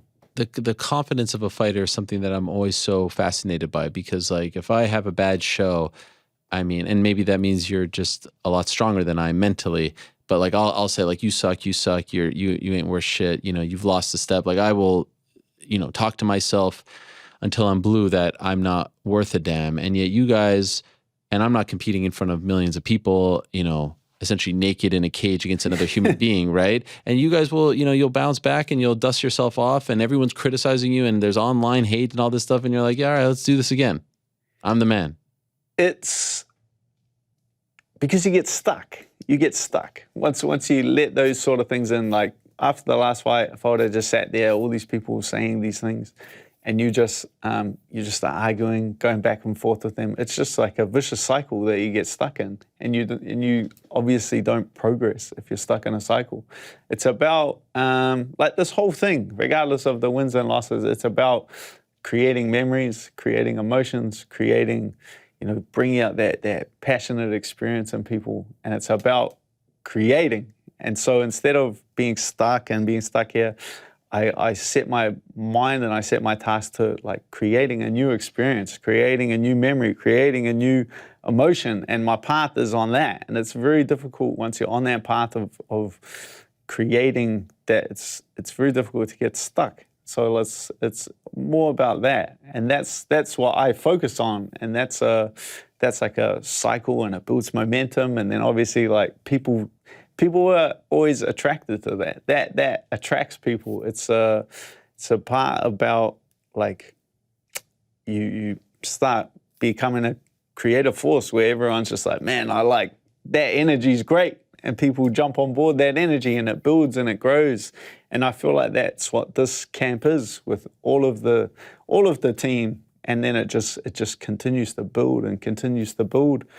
Until fight night, where we get to create memories and create emotions for everyone that's supported us. I asked Carlos about this. I asked Brad about this. I'd love to ask you as well. At the beginning, I don't know if you saw, but Coach Eugene was here. He was the first guest.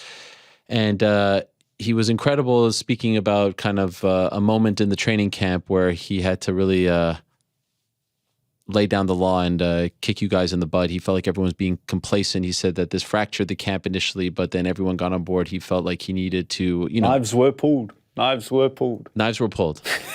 Legit knives or figurative knives? No, legit knives. Oh, okay, because it seemed that, honestly, when he was telling... He would have had him on this chair. What do you mean? He's got his knife. So could you tell me about this moment? And did you feel... I don't know. There were a number of moments. I'm not sure if there... It seems like an intense camp. He said he's never had to go there before. I've seen him go a few times, but there was a few... We got a few big town golf.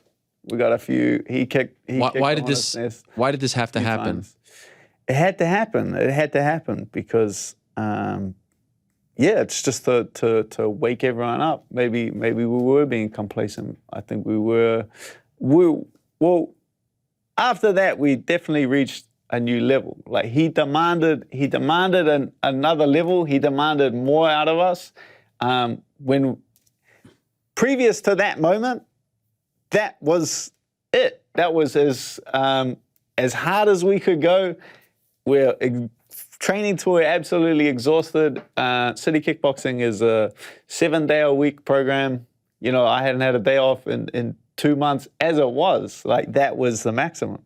And he demanded more. Wow. And he not only demanded more, he shouted at us, told us we sucked, and we are just being complacent and being average, and he demands more out of us. And we met the challenge. I feel like we definitely reached a new level post life-threatening.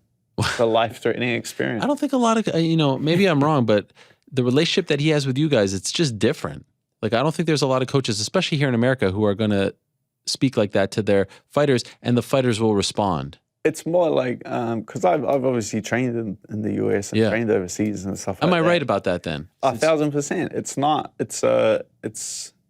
It's more of like a family thing. It's more of like a family thing. Whereas At CKB. Yeah. Whereas I think other gyms, it's obviously there's like emotional connections and stuff like that you've known people for a very long time, but it's like a business, somewhat of a business relationship. Whereas like if you push someone so far, they're gonna go, I've had enough of this and I'm walking out. Whereas like City Kickboxing, like no one's gonna go anywhere. Like I'm gonna train at City Kickboxing forever.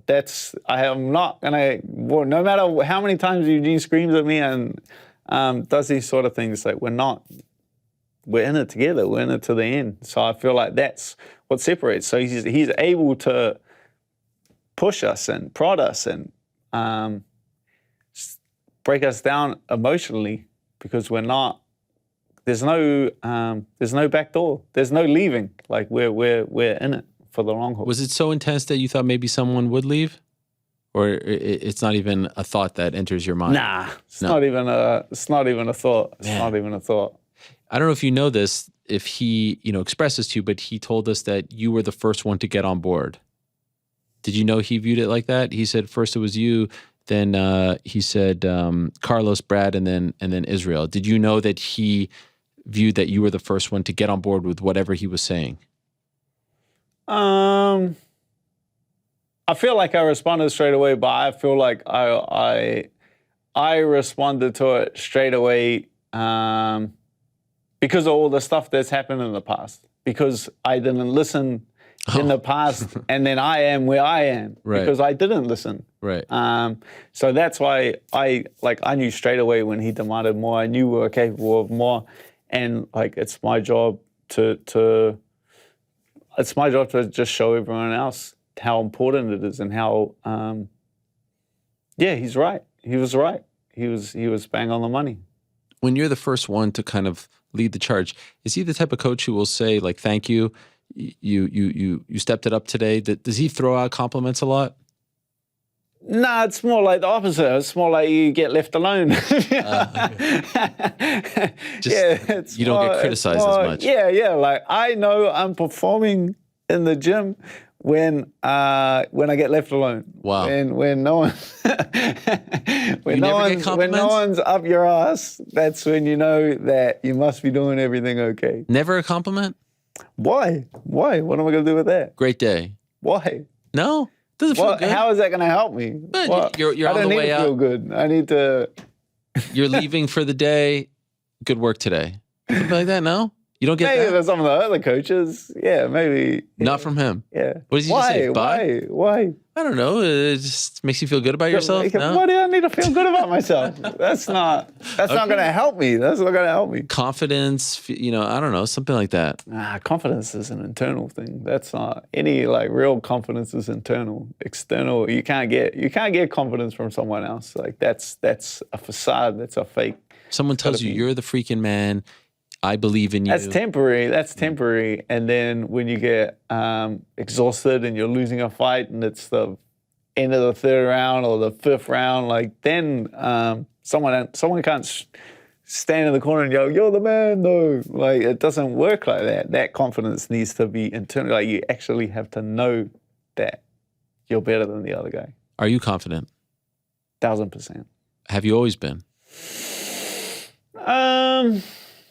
Yeah, like you just know you're capable of more. Like my entire career has been like a roller coaster. You know, I started my professional career at 3 wins, 3 losses, like a 50-50 record, and people going like, "I'm pretty sure you suck." Like you're not. You're like 1 loss of having a losing record, Right. but you just know, within yourself that you're capable of so much more. Doesn't that drive you nuts? 50-50 record, you drop one here and then you're like, I know I'm better than this, and I have to hear people talk about me or view me in a certain way, or I'm not. Yeah, but looking it's up like I know I'm capable of so much more. It's not because anyone else said anything else. Like I don't. Well, even to let yourself down, right? Because you think that you can make it to the greatest heights, and yet the results aren't coming. So does that not affect you? Yeah, but you like the only person that can help you is you. Like, Right. That's why I'm here. That's why I'm in this place because because I know I'm capable of so much more. So it's like, but it's on me to go out there and prove it. It's on me to go out and show everyone else. What about this interest in American football that you have? I saw you did an interview this weekend with Megan Anderson. I'm a college guy. Are you a college guy now? Because I see you supporting the Raiders. And I don't know. There's some people saying I only that go field box, Raiders field box. I know. They're choking a lot these days. Have you seen this? Up 17. I'm a college ball guy. What is your college team? Texas, because they're hooking boys. That's right. Why? That's one of my ones. Here, And, my guy put this together. You in the Raiders hat, but he put the scores. Like, what is he trying to do, Connor? I mean, trying to rub it in. That's not very nice. Watch Alabama. That's. Do you really like college football? That's one of my. I watched the game of the weekend. Why? Nick Saban's guys. Wow. Roll Tide, baby. Roll Tide. That's Frankie, one of my wrestling coaches. He's a big. Hickman. Yeah, he's a big Alabama guy. I had no idea. Do they show that on TV? In New Zealand? Yeah. Nah, I got to wait till I come over here. Okay. So you come over here, you immerse yourself. Come over here, it's been college football. College football. Not we NFL. We went down on the weekend, but we'll be back next. Who's we? Texas? Alabama. Oh, Alabama. You're Alabama now. I love it. Wow. Do you follow rugby as well? Probably not as much as I should. The Women's Rugby World Cup is on at the moment. That's very good. And where's that? Yeah, New Zealand. New Zealand. Yeah, we got the Women's Rugby World Cup. I would say that is incredibly entertaining to watch. When you're walking on the streets right now, do you in back home in New Zealand, do you get recognized a lot? I don't know. Kiwis are pretty cool. They'll just like call up to you and go, okay. "Dan." You just No one and annoys you. they kind of just leave you alone. Okay. I don't know. Yeah, I bumped feel into another guy at the supermarket, and he was like my local supermarket, and he was just like, "Oh," he's like, "What are you doing here?" I was like, "I live here." Yeah. I thought you lived in America. I'm like, no. But you guys are world renowned, so that was the big thing over the last couple of years, that you weren't being treated like the All Blacks or something like that. I'm wondering now if you feel the love from the people. Oh, I've always felt that love from people. I've always felt that love from New Zealand and stuff like that. Like the people, I feel like we're the people sportsmen. That was never in question. You'll never say that I didn't feel like felt like underappreciated by the people of New Zealand, because that's just false. They love you. I've always felt like they've had my back. That's that was just the situation that everyone was in with lockdowns and stuff like that. Poirier Chandler, what a fight, huh? You know those guys. I have, I've met them, yeah. Who do you think wins that one? I'm not too sure, man. I think your guess is as good as mine. I think just Chandler has just a wanton disregard for his own personal safety, which makes for incredibly exciting fights. That guy is going to be a problem for anyone. But Poirier is so durable and experienced. I feel like if he can go past Yeah, we'll see. It's going to be exciting first round, but your guess is as good as mine. And fighting at MSG. Does this mean anything to you? Oh, big time. Yeah. Big time. Madison Square Garden. Some of the best in the world have fought. It's another one I get to like tick off the list. I thought Saitama Super Arena was a big one for me. I actually wanted to fight there. I was like, man, I want to get on that card because it was Mark Hunt, Roy Nelson. Well, like the main event of that card. I was like, man, I want to watch Mark Hunt fight in the Saitama Super Arena. That's what was going to blow my mind. That was like the objective of fighting in there. I went out there and I fought, that was my second fight in the UFC, and I fought a guy, Maximo Blanco. Yeah. And just got like both my eyes punched in. It was a good fight, very exciting. You can watch it. I got both my eyes punched in. And I went out back, like I had cuts, I think it was like 10, 12 stitches. And I'm sitting up in the stands, I get like a hot dog. I'm watching the main card starts and my eyes are like slowly shutting. And I was like, oh no. Got to the main event, got to like Mark Hunt's walkout, and I was like, guys, what's going on? I was like, guys, they were weeping. They're both swollen shut. I'm sitting there trying to watch Mark Hunt like this. Oh man, I couldn't see it, and then I just hear, boom! The crowds are up. The crowds are screaming. I go, what happened? Bro, what happened? You love Mark Hunt. I love Mark Hunt. You see him this weekend. I did. Incredible, right? Sonny going Bill, strong. talented guy. Like Yeah. Sonny Bill's an absolute freak. That's a 48. Mark Hunt still knocking people out. beast. Do you ever train with him? Please don't. Okay. No. Or been around him? No, I don't mean like you spar him, but have No, you? I've like obviously fought on, I think like maybe 4 or 5 Mark Hunt cards. So that's a guy he's I Legend. grew up watching. That's a absolute legend. Well, you're a legend as well. I'm looking forward to the return. Thank you. Claudio Puelles. This is going to be a fun fight, It's gonna be a fun fight. right? It's gonna be a fun fight. I feel like both of your styles match up well. I feel like it's going to be all action. Good fight for you to be reintroduced to the 55 division. Yeah, I feel like this is a fresh start. I feel like it's a fresh start. You get to prove. It's one of those fights. You know, everyone starts asking questions. You get to prove where you stand in the division. I feel like a lot of questions. I feel like a lot of questions will be answered from this fight. Good luck to you, my friend. Thank you so much. Appreciate Thank you, it. brother. By the way, what about this weather, huh? It's like summer over there outside. I haven't even used half of my bag of clothes. Yes, it's incredible. Thank you so much. I appreciate it. Dan Hooker, everyone, who's going up against Claudio Puelles. And now here he is, the champ himself. Hello, Israel. How are you? Oh, wow. This is beautiful. Thank you so much. I'm doing great. Thank you. Please.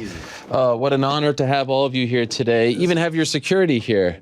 This is tremendous. Everybody eats. It's amazing. We had Coach, we had Carlos, Brad, we had Dan, and now you. Yeah. Same old spot, Oh, no, right? I'm just admiring, seeing if there's anything new, but it's cool. Couple I things. like this. This is new. Yeah, well, you know, when you're the champions of the broadcast game. And I got a few things to say about old David over there. David, but, Blackamoto. Well, you know, Nah, listen. he's coming up. He's coming up. He's doing his own He's thing. doing. It was a great. Is he here? Yeah, he's in the green room. Shout out to. He's in the green room. He's in the green room. He's just afraid, doing huh? his thing. He doesn't want to come nose to want to nose with smoke. the king. David, first of all, you're interviewing your brother. Great interview, by the way. Can I be critical? Yeah, Great interview. Loved it. I loved the background. the leaves. I mean, it was quintessential fall Northeast. But correct me if I'm wrong. Maybe I'm wrong. But you know, like you love fighting. I love interviewing. Mm-hmm. Was he reading off a sheet of paper?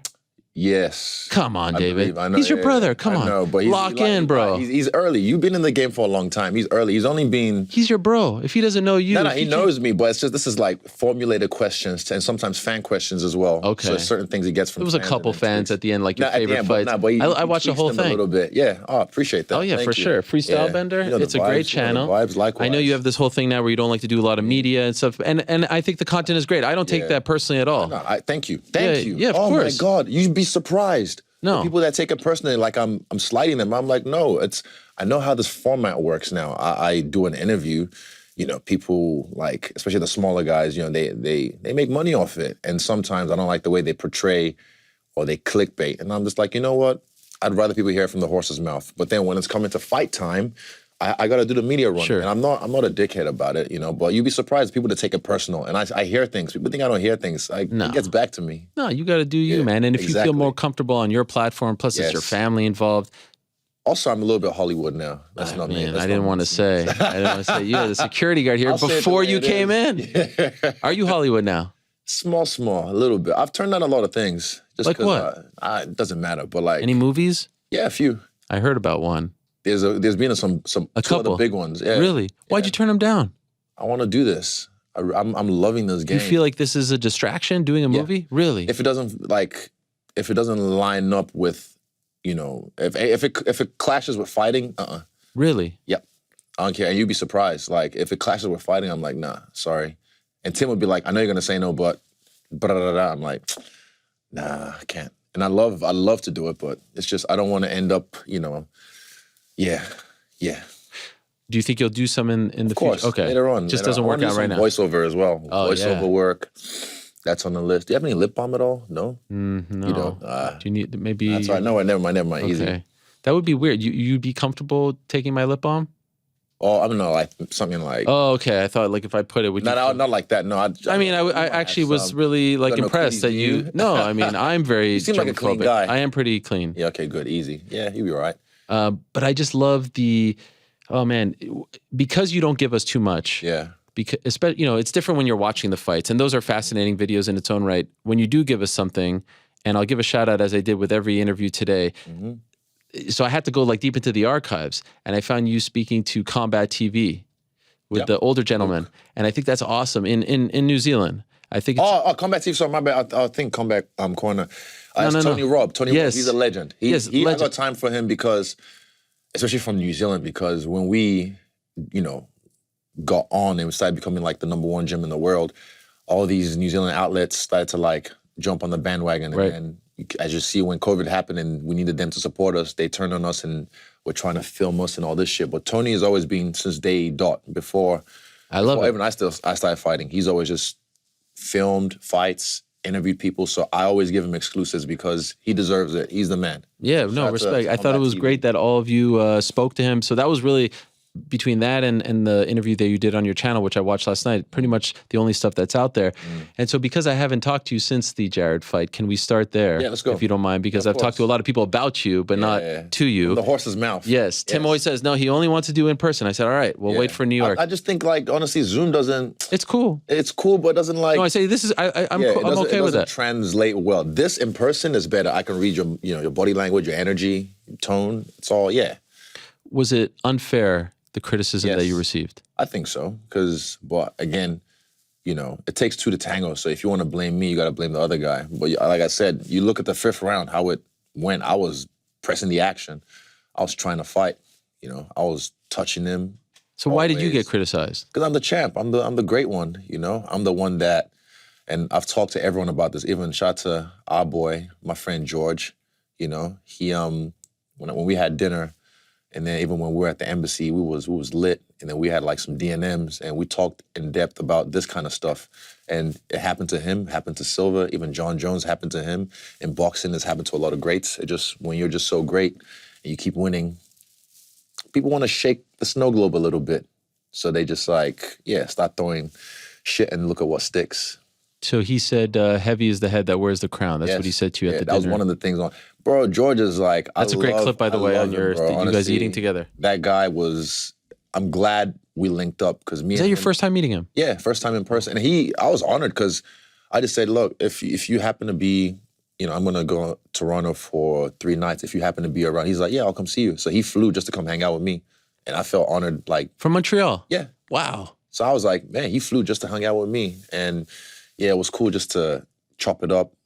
Just beautiful human being, man. Beautiful human being. It's too nice. Right. I'm a lot more, especially with fans, I'm a lot more like, I protect my energy and I can say no to protect my own peace. But he sometimes, like if someone's embarrassing, he'll say yes just to like appease them. But yeah, he's a nice guy, super nice. We're talking about George St. Pierre, of course. George St. Pierre, GSP. I just worked with him for the Jake saw, Paul fight. yeah. And it's crazy. Man, this sure is you the know. guy. I saw you and Moro as well. Like Yeah. you guys three together. I saw Yes, your man. post. I was like, I didn't realize the extent of it till I read your caption. I was like, oh, yo, that's pretty cool. So yeah, Moro no. legend, Canadian Yeah, of legend, course. combat legend, and then George is, from my hometown. Yeah. And you'd be amazed. You got a sense of this. Like George is in the airport by himself, just walking, chilling, holding bro. the most down-to-earth superstar maybe of all time. Yep, facts. It's incredible. Yeah. So you meet him, and now you have a relationship with him, like somewhat of a mentor. Yeah, I'd say that. Like, You hit him up afterwards for wisdom, advice?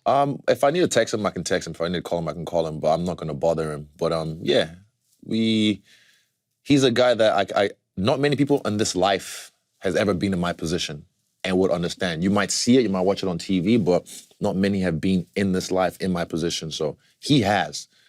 And also, I was there. I was a fan when people was like, oh, he's so boring. He just takes people down. And I'm like, bro, this guy's messing people up. Like, what are you talking about? Same with Silva. Right. I was there as a fan when people were talking shit about the Talis latest fight, UFC 97. I'm like, bro, did you see the first 3 rounds? Did you see the styles he used? Are you not watching what I'm watching? Yeah, the last 2 rounds maybe he coasted, but like, did you not enjoy the show? And people who were there live should be blessed that they watched, an artist like that perform live, but then, yeah, the people, we're in the TikTok generation now. You know how it is. So prior to that conversation with George, were you feeling bad about the fight? Did you need his advice? Nah, Eugene. I talked to Eugene after the fight. So pretty much he said, we know you had an off night, but you still whooped this guy's ass. Like, look what you did on the off night. And then I said, just give me a bourbon, I'll be fine. And I was kind of limping already from an injury I sustained in the fight. And then by the time me and Alex got to the after party, like I said, bourbon down, 2 bourbons down, I was on stage partying. So yeah, it was good. It wasn't anything. I don't hold on to things. I let myself feel them. People try and like deny things and block it. If you fight your emotions, they'll get you later on.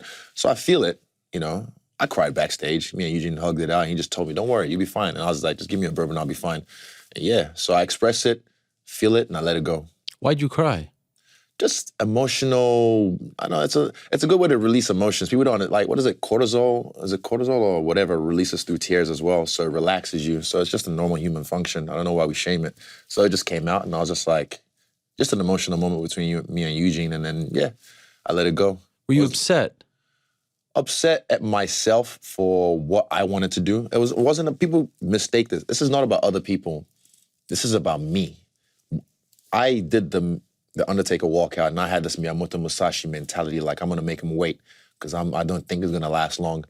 And then I get there and I'm a little bit frustrated during the fight, trying to like figure out how to take this guy. He had a really, I've said this many times. His corner, wow, MMA Lab, beautiful, because they saved him. They'd see things I was setting up and call it, and I'm just like, fuck, okay, they can see that coming. So they saved him a lot, and he's a good student for listening to them as well. So. Yeah, for me, it was just the pressure I put on myself because it was International Fight Week. I'm like, man, I want to take this to the next level after I smoked this guy. And I felt like I didn't smoke him, but I beat him, and I beat him quite easily. So it's like, why? Yeah, so for me, it's the expectations I put on myself. That's what. Since that fight, have you, you mentioned George and some other boxers as well, but this mentality of heavy is the head that wears the crown. I got a big head too, so I can wear a heavy crown. But have you looked at how other fighters dealt with that criticism? George, it happened. Yeah. Floyd, it happened too. They called him boring. I just owned it. He leaned into it. So for me, I'm in a stage now where I kind of lean into it. Like, fuck, what are they gonna say? This is the generation we're in. I smoked this next guy. Oh, he's the greatest of all time. Right. They forget. And then like 2 weeks later, some other pay-per-view happens, and then, oh, he's so I never really attach myself to other people's opinions. But like I said, I'm human. I listen to them, but I don't hold on to them. I just hear them, and I'm like, okay, cool. By the way, what about walking out to Undertaker's theme and Vince freaking McMahon? What universe, bro? That's crazy. This guy doesn't that. go anywhere. Yeah, he's never had anything. On that day, it just happened to be that. So for me, that was cool. I like that. When did you realize that he was there? I think maybe the night when the fight was happening. Yeah, like you were in the fight and you were like, "Holy shit, is that?" I didn't see him. I didn't see them at all. Maybe I saw Stephanie, but I didn't see them at all. I didn't see Vince, but I heard he was in the crowd when I was backstage, like maybe a few hours before. Was there any part of you that was like, oh man, I wish I did better in front of, no? I did what I did, yeah. And then now you get this opportunity and it's a completely different situation, right? Yeah. I mean, so I asked Eugene this question, if the fight was personal for him, because he was there the last time you guys fought. And I asked him what he remembered about the fight, and he said the only thing he really remembers is his concern for you, your safety, right? Because it was a bit of a scary fall. Yeah. I'll tell you one thing, just put on record, that whole mask thing was fugazi, because I remember after the fight, they tried to put me on the stretcher, and I was like, nah, I'm fine. Like from you mean the ring. picture that? Yeah, it's fugazi. It's a fake picture, right? No, it's not fake. The mask they put on me. Oh, I thought that was a Photoshop. No, They it's a really real picture. tried? Well, Oh, no, wow. but like I was lying down, and then they were just like, stay there, and then they put the mask on me. I was like, I'm breathing fine, but it's all theatrics. And then after they announced the winner, or I think even before that, they tried to put me on the stretcher, and I was like, nah, I'm good. I can walk. I'm fine. And yeah, it's all, you know. Did his son really mock you? His son. Yeah. I think so. There's a video of him falling right next to you. I remember, but I What kind of the just looked at him and laughed. What's up with that? There's this kid right over here showing it. They showed it to me. I've never seen this video. They showed it to me. They did it multiple times, but I just looked at him and laughed. What am I going to do? Stomp his head? I mean, I would have. Hey, you said it, not me. Where's this kid on Saturday? Is he coming? Yeah, I don't know. It doesn't bother me. If he's there, I hope he's older now. Yeah, well, I would imagine. That was 5 years ago, right? 5.5 years ago. But is this personal for you? Yeah. It is. Mm-hmm.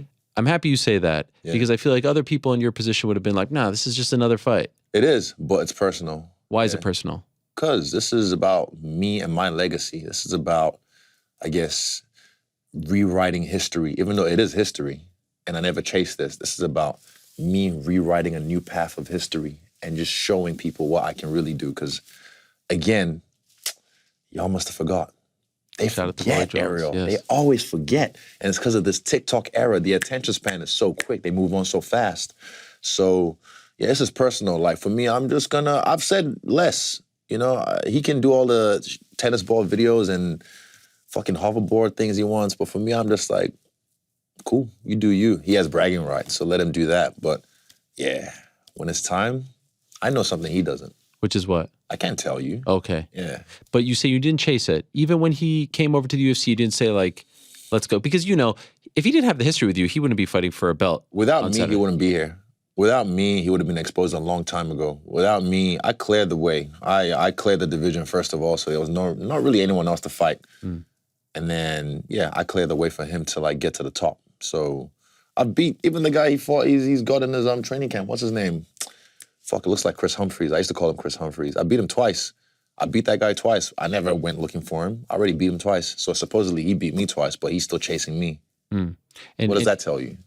I don't know what it tells me, to be honest. I mean, obviously you've come a long way, but he even spoke to MMA Fighting in an interview posted today that, like, his legacy in combat's going to be greater. He has the 2 belts. You don't have the 2 belts. 2 belts. 2 belts in glory, you know, Who's kickboxing. that? Oh, the glory hole. Yeah. But it feels it's a weird thing because he has the 2 wins. I could buy that promotion if I wanted to.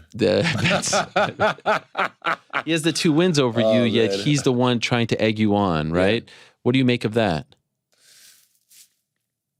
I'm winning.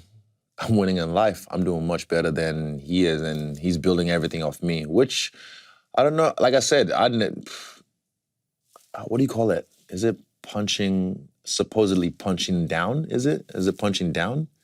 If he's punching down, then wow, what a height he's punching at, you know? Because I'm up. I'm way up.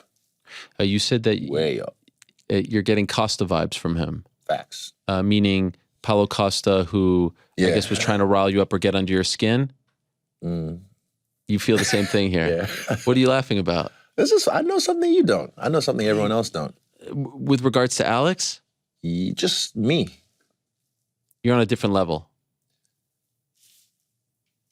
I put a video up, I think this morning, maybe early in the morning. My final moments of my hardest training camp ever, my best training camp ever. And even every time I watch it, I get chills. And trust me, this is, you guys just wait. Just enjoy the show. I can't wait. Even this is fun. I just want to talk to you. That's why I'm coming to hang out, you know. But yeah, I don't really need to say anything. The fight's sold. I don't need to try and get under his skin for what? Certain people, like when I fought here last, Brunson, that was easy because I knew I had to poke the bear on that one. But yeah, he doesn't even speak English. I don't need to say anything to him. It'd be foolish of me to try and intimidate him. You know, that's a wrong tactic, you know? You have to change your tactics according to the situation. So yeah, all I'm doing right now is just staying patient and doing my work. This final training session, when was that? Was that on the weekend? Sunday around 1:30 a.m. Oh, wow. So like 36 hours ago or so. Yeah. Wow. And the final hard push, like the last spider circuit, SPYDA, spider. Right. Yes, I hear you guys talk about this a lot, but no one wants to talk about what exactly it is. You're not allowed. Nah. It's multiple people I've gathered. Yeah, people try and guess what it is online. I see them get videos from different highlights of our Right. training and try and piece it together, but it's something that's the worst fight of your life. And I went through that multiple times, just full of gusto, ablaze. It just lets me know where I'm at right now. I'm on I'm brolic right now, bro. What does that mean? Brolic is like, brr. I see you. You're ripped. Yeah, man, I'm fucking jacked. Yeah. By the way, as a quick aside, what do you make of the fact that Paulo Costa has become like this darling now? I follow him on Twitter, bro. Don't tell him. I don't want him to block me. God. Well, I find him He's funny. crazy. I mean, he's funny. actually kind of funny. Yeah. At How first did it was kind of cringy, I think, but then I was finding it funny because, you kind of know the person after you fight them, but then seeing the way he just leans into it and the whole thing with USADA, fuck a USADA. I like Secret it's funny. Jews, Yeah. all this stuff. Secret He's Jews. actually hilarious. He was on the show and he cut someone's hair in the back there. No New York way. Rick, yeah. Sure. Like he just like leans right, the Hamzat stuff, the hat stuff. I like it. I like it. He's entertaining. Put it that way. He's entertaining. You're actually a fan of Paulo now. Mm. Fan too much? I'm a fan is... Would you sign up for his OnlyFans? Does he have an OnlyFans? No, I don't know, but I just wanted to gauge how big of a fan good. you were. No. Okay. No, By the way, I feel like he would have an OnlyFans. Maybe he does. I don't know. I'm not a big. I don't know what he does. What is he doing there? He's a More bit of secret juice. He's a little bit of a weird guy. If you watch Like in person? I don't really hang out with him, Yeah. but I would say I like what he's doing. I like his. This is another example of someone being their authentic self. Right. If you be your authentic self, those who fuck with you will fuck with you. Those who find it unfuckable with, they don't, or they'll try and shame you for it. But he's being his authentic self, so I like that. Power to him. So I've been dying to ask you this question all day. I've been literally sitting here for 3 hours waiting for the moment when I can ask you about this. Yes, because we had Eugene on, and people who have been watching all day, this has been great. The whole CKB squad was here. I don't know if you know this. That's why it's Takeover. Yes, sir. He talked about this moment where he felt like you guys were being complacent. Where he had heard to, of this. Yes, he had to kick you guys in the behind. And by the way, I don't know if you were watching at the time, you probably weren't, but the way he told the story, I was like eating every word, and he has a great delivery. What did he say exactly? Well, you said a lot, and I don't want to speak, like it's been a long day here, but you need to put me on here. Yeah, where are you? I'll get you a bubble head. You have one? I'll find one. Okay. You need to put me on here. Yeah, I feel like we don't have... yeah, you need some... that's something you should have done, but it's all right. I'll take charge. Well, you know what happened? I was waiting for a few years. I was like, let me see if he'll do it organically, but I'm just going to take charge now. Well, you know what's happening? People are doing things to get on the wall, so I had to take people down. Sneak one next no, time. you deserve to be on. Do I have nothing of Izzy? I'll do it. Don't worry. I feel like an asshole. Nah, I bet you there's something. There's not a lot of Izzy toys or anything like that. There's a few. There is? Don't worry. I'll get you one. All right. Easy. Wow. So the question you asked. Okay, yes. He said that he felt like you guys were being complacent. And this was building into the point where he had to have like this big meeting, and he brought out a side of himself that he had. First off, did he have a knife when he was on the show? You know what? Dan mentioned the knife. So he didn't like flick it, just... No, but did he? But Dan mentioned the knife in the meeting. Like 3 knives on him right now. Dan just said the same thing. Did he have a knife in this meeting? Probably. What do you mean? Did he whip it out? Nah, it's his like new, that fidget spinner? Yeah. He has knives. Jeez, there was a period of like 2.5 weeks, 3 weeks. It's like show and tell. He'd bring a new knife to the gym, and then and then there was one day he had to intimidate. Nah, not to intimidate. He's just a fucking weirdo. He's one of them guys that goes to the bushes and who knows what happens there. He's hunting deer. Okay. But yeah, even brought a machete to the gym one day. Really? Cool machete.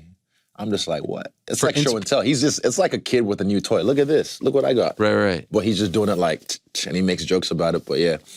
So anyway, back to the meeting. He said he had to kick you guys and to remind you, among many other things, to remind you that you're all pieces of shit. This was his term. He said, I was like, wow, this is incredible. And it just felt so intense. Now, I said, as I was waiting to talk to Dan, that I feel like he told me 5% of the story. But something that I thought was really interesting, if you don't mind me saying, was he said, and he offered this up. He said, Dan was the first one to get on board. Then it was Carlos. Then it was Brad. Then it was Izzy. That's in his head. Because this camp on my own, without his input, before all that happened, you can ask anyone from my team. I was already doing the work. I was doing extra work already. I'd stay back 40 minutes after sparring, doing extra work, that type shit. For this camp, because from the Vittori Part 2 fight, he said that was a good camp. He was like, probably like off, like passing comment. He goes, how are you going to make the next one better? Whitaker fight, I stepped it up. And I was like, okay. He didn't even say anything after that, but I'm like, in my head, I remember the comment he made, and I was like, all right, Cannonier fight, I'm going to step it up. I did. And then for this fight, I was like, I'm going to step this up. So I did it myself. I stepped it up threefold. But I think for him, he's human, so he makes his own mistakes and errors. So I think he just got in his head and he made himself believe like, nah, you know, this guy needs to kick up the butt. But I didn't. I'm glad he did. I'm glad he did, but I was already stepped up. I was already like, okay, let's fucking go. So he ramped shit up. I remember the speech. He was quite ruthless. Can you tell me about it? Nah. Okay. But so if you feel that way and he's being ruthless, as you say, are you thinking like, this is unnecessary, I don't need this? At the time I was like, what the fuck? Like, for me, it was the energy behind it, but the work was necessary. The work was necessary, but the energy behind it, I was like, this is not the best. I don't want to go too much. Some things is family business. I get it. But like, for me, it wasn't necessary, but I'm still glad it happened, because even after the final work, 1:30 a.m. on Sunday, I remember I walked up to him and I was just like, I said some words to him, and I could see he was about to get emotional. And I was like, I just finally said, thank you for what you did. So I'm grateful for what he did for this camp, because I guess we needed it. Yeah. What did you say to him that almost got him emotional? Family business. Okay. Yeah. And when he says that you were the last to get on board. That's not true. I was already. Why do you think he feels that way? It's because I'm me. It's his way of like, if he, like, example, because he's my sensei, he's our sensei. I don't know any other person in my position in this game that if you get their coach, think of any other superstar you know in this game, and their coach tells them, go grab the broom, sweep the mats, or mop the mats, or do this, do that. Would they do it? In my position, I do it because I respect my culture, I respect my elders, but also I respect my sensei. Andre, our wrestling coach, me and him are almost the same age. We're like friends, but if he tells me to do the same thing, I'll do it because he's my coach. I respect my people. So I think when he goes at me, it's not really me. He's going at everyone because I'm the most, I guess, successful in the gym, like the biggest, you know. So if he yells at me, it's not really me. I'm just the scapegoat. Dan even says it. Dan even fucking said like a couple of those times, like, yeah, that was unnecessary. Really? And that's from his mouth. So, right. Yeah.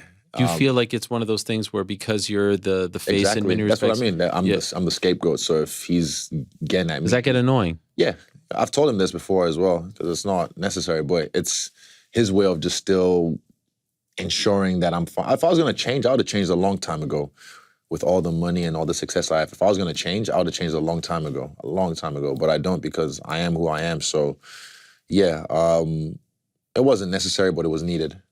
Do you think that he is afraid that you're going to change? A little bit, yeah. But I'm like, I'm still me. Like everyone, he knows this, but I think it's just, everyone has that in their own way. They just have that like, what if? So he just wants to make sure. But he knows me. He knows I won't change. I keep the same. But you've changed a little bit, right? Like we all change. Evolved is different. Right. I've evolved as a person, as a man, as a person, definitely. Even like I said, for this camp, I've evolved.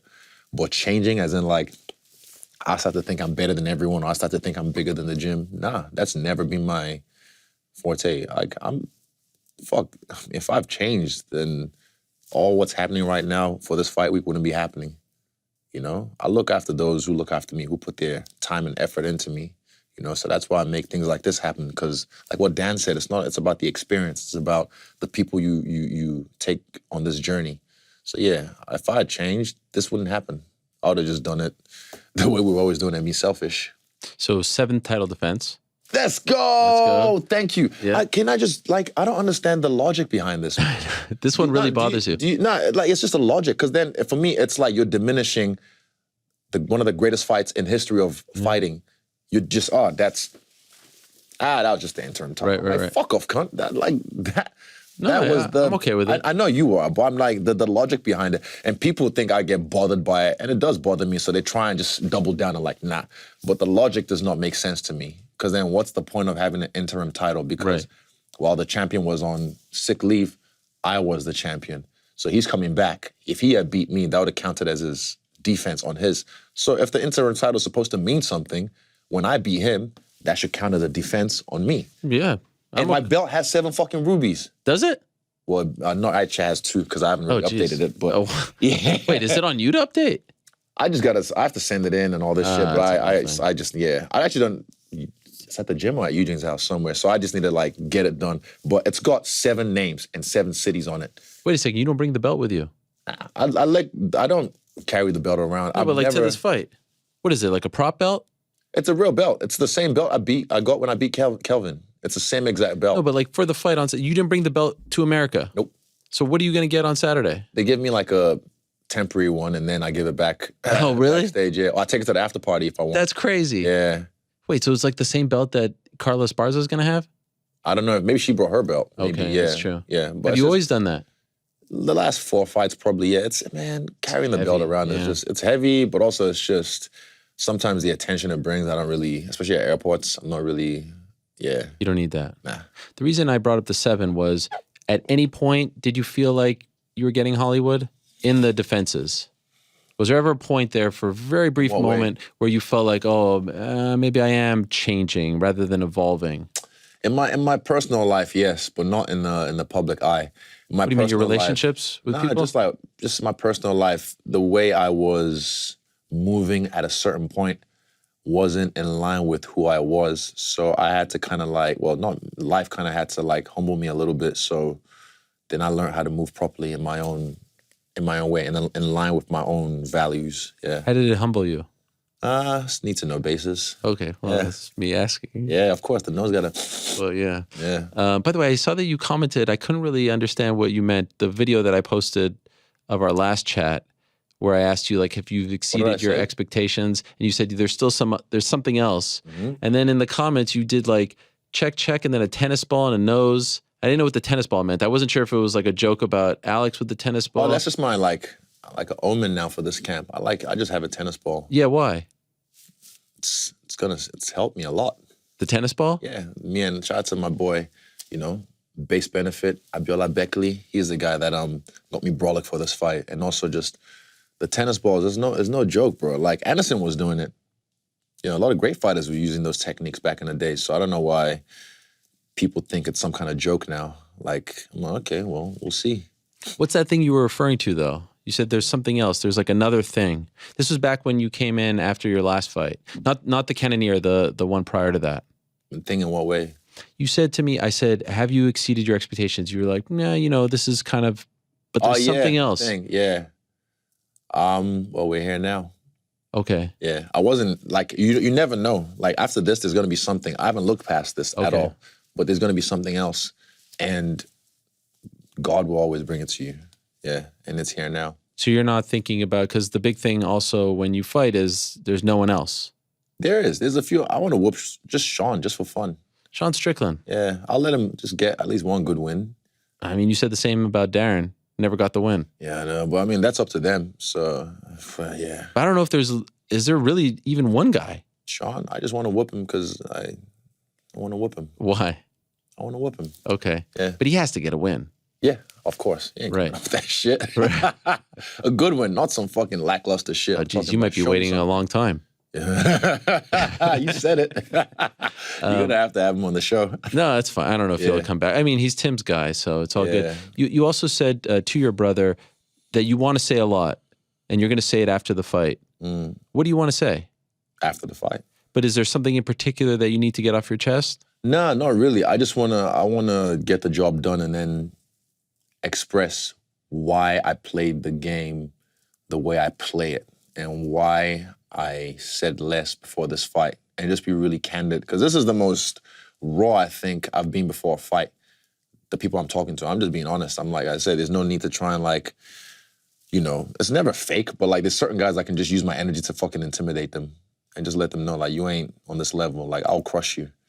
But certain guys you can't, like this guy, because he's beat me in the past. So there's no point. Like I said, I was gonna use an example. Go ahead. Example like the Khabib Conor fight. I felt like Conor used the wrong strategy. If he had attacked that a little bit differently, leading up to the fight, because Khabib is just very. If he had attacked that a little bit differently, because he was the closest to beating Khabib as well. I think he even took a round off him. He did. Yeah. Yeah. Was a lot of energy wasted, I felt, leading up to the fight. But that's just my observation, I'm not in their shoes. So you didn't want to waste energy leading up to this one. It's stupid. What's the point? He's using that all right now. So I'm like, cool, keep doing that. Let's see how that favors you. Have you watched the 2 fights leading up to this one? Not fully, but I will. I've just seen highlights, and then I watched the second round of the last fight, and then I saw the third round, like the bit before, just maybe 20 seconds before he finished me. And that's about it. But I'll watch it again. Just I don't dwell on the past, so I don't really, I need to invest. My trainers have watched it. My coaches have all watched it and studied him in depth. So, yeah, like I said, I know something you don't. I watched it last night, and that second round, man, I mean, you're just a few moments away from finishing him in the second fight. Why do you think you didn't finish him? I didn't stay true to my style. Because I was younger, and I let myself be influenced by outside noises. Yeah. And I didn't stay true to my style. I know me. When I heard something, even David was saying, how to break people down. And when I'm watching fights, I said, why are you headhunting? So I was headhunting, and I was only using my right hand. I'm just like, that's the stupidest thing I could have done. So I didn't stay true to my style, and yeah, it cost me. Did that bother you? I know you say that bothered me way more than a knockout. Really? I was fine. I woke up, everything was still great, got paid. Family still loved me. My dog still loved me. My people still, with me. And then, yeah, as me not staying true to my style, it's like I cringe when I see it. Like, why did you, yeah. Is there a part of you that feels like, had you stayed true to your style, finished it? He'll be dead. Yeah, this wouldn't be happening? Nah. This wouldn't be a thing? No. Does that annoy you? That's what annoys me, yeah. You have to go through this. No, it annoyed me. It doesn't, I think it's because a lot of people only just find out about this. It's like, this is 5 years ago. I've been done with this for a year after it. I was like, okay, well, I'm never doing kickboxing again. Not by my choice. But yeah. What do you mean not by your choice? Oh, the company I was working for at the time, they fucked me over. So I was like, well, fuck you too. And I moved on to bigger and bigger, much better things. It worked out, but the fact that that's your last kickboxing match, maybe now doesn't annoy you. At the time, did it bother you that it ended like that? No, never. Wow. No, I'm not like, I guess I'm not like everyone else. Yeah, it never annoyed me. It just it bothered me the fact that I didn't stay true to my style. And then I was running out of money, and I was trying to just give me, I had 7 more fights on my contract. I'm like, just give me 3. I need to fucking eat. That's what annoyed me, because that's real shit I had to deal with. That was my last kickboxing fight. Whoop, look at the fucking, how many fights before that. Yeah. And now you're fighting MSG, headlining MSG. You're staying at this insane house. X-Mansion. It's insane. Yeah. Indoor pool. I don't know what else you got going on there. I see some of the guys posting stuff. Do you ever have a moment in all of this? I think you've been there a week. Yeah. You're like, man, Izzy was talking, Eugene was talking about you guys staying at a $7 crappy hotel in China. Yeah. Do you allow yourself to smell the roses? Yeah, 100%. I think it's important to smell the roses. You need to look back and just realize, even the other day, I was just, after my last training, after my last spider, I was up probably 4 a.m. and I'm just grateful. And I put some clip up from this building that I was at. And then I was just like, look how far you've come. I keep climbing.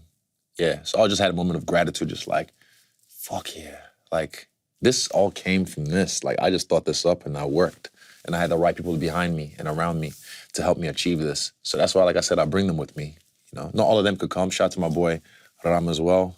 He couldn't come because born in Sudan, and that just automatically makes Esther not want you to come to America. A little bit racist there.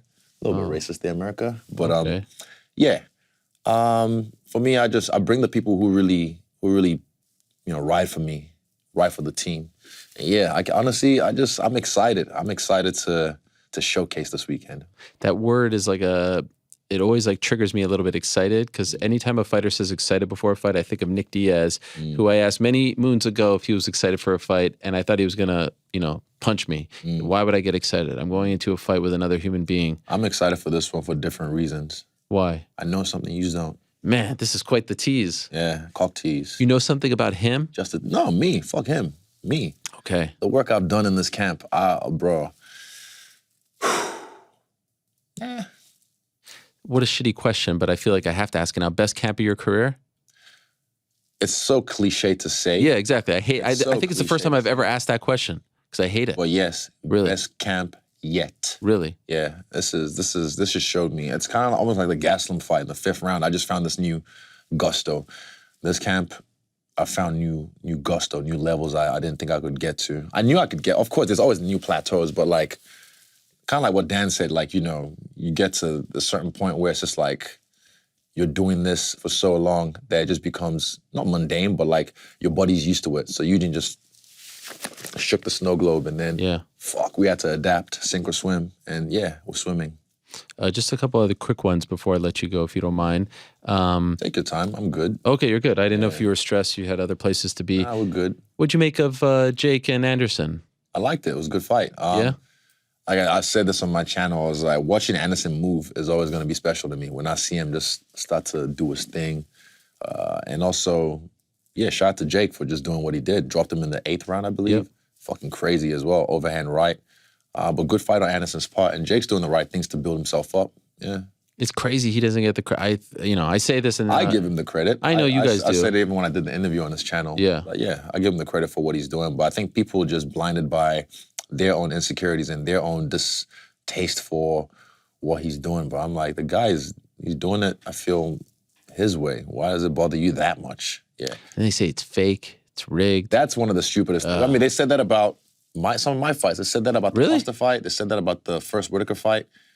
People are stupid. I mean, that is crazy. They're showing these videos and like, look, he fell. I'm like, are we really doing this really? now? They're breaking it down. Oh, yeah. They're breaking it down like Zapruder film. Yeah. Nah. Do you think he could go far? As far as he wants. Did you think he would win? I knew it wouldn't be easy, right. But I knew he could win. I knew it wouldn't. I told him, I was like, this is not a fight you want to sleep on because, and I knew... first time I hung out with Jake, I just knew, okay, this guy's serious. He's crazy about this. And that's when I was like, I'm on board. Because I didn't really know him before I commentated the fight. And I did my research before commentating the fight. And then hanging out with him just made me a fan of him, not watching him on TV I didn't grow up in his era of Disney Channel. Right. Or watching that. But like hanging out with him is what made me a fan of him. And I feel like that's the realest way you can get. Did you see his brother this weekend?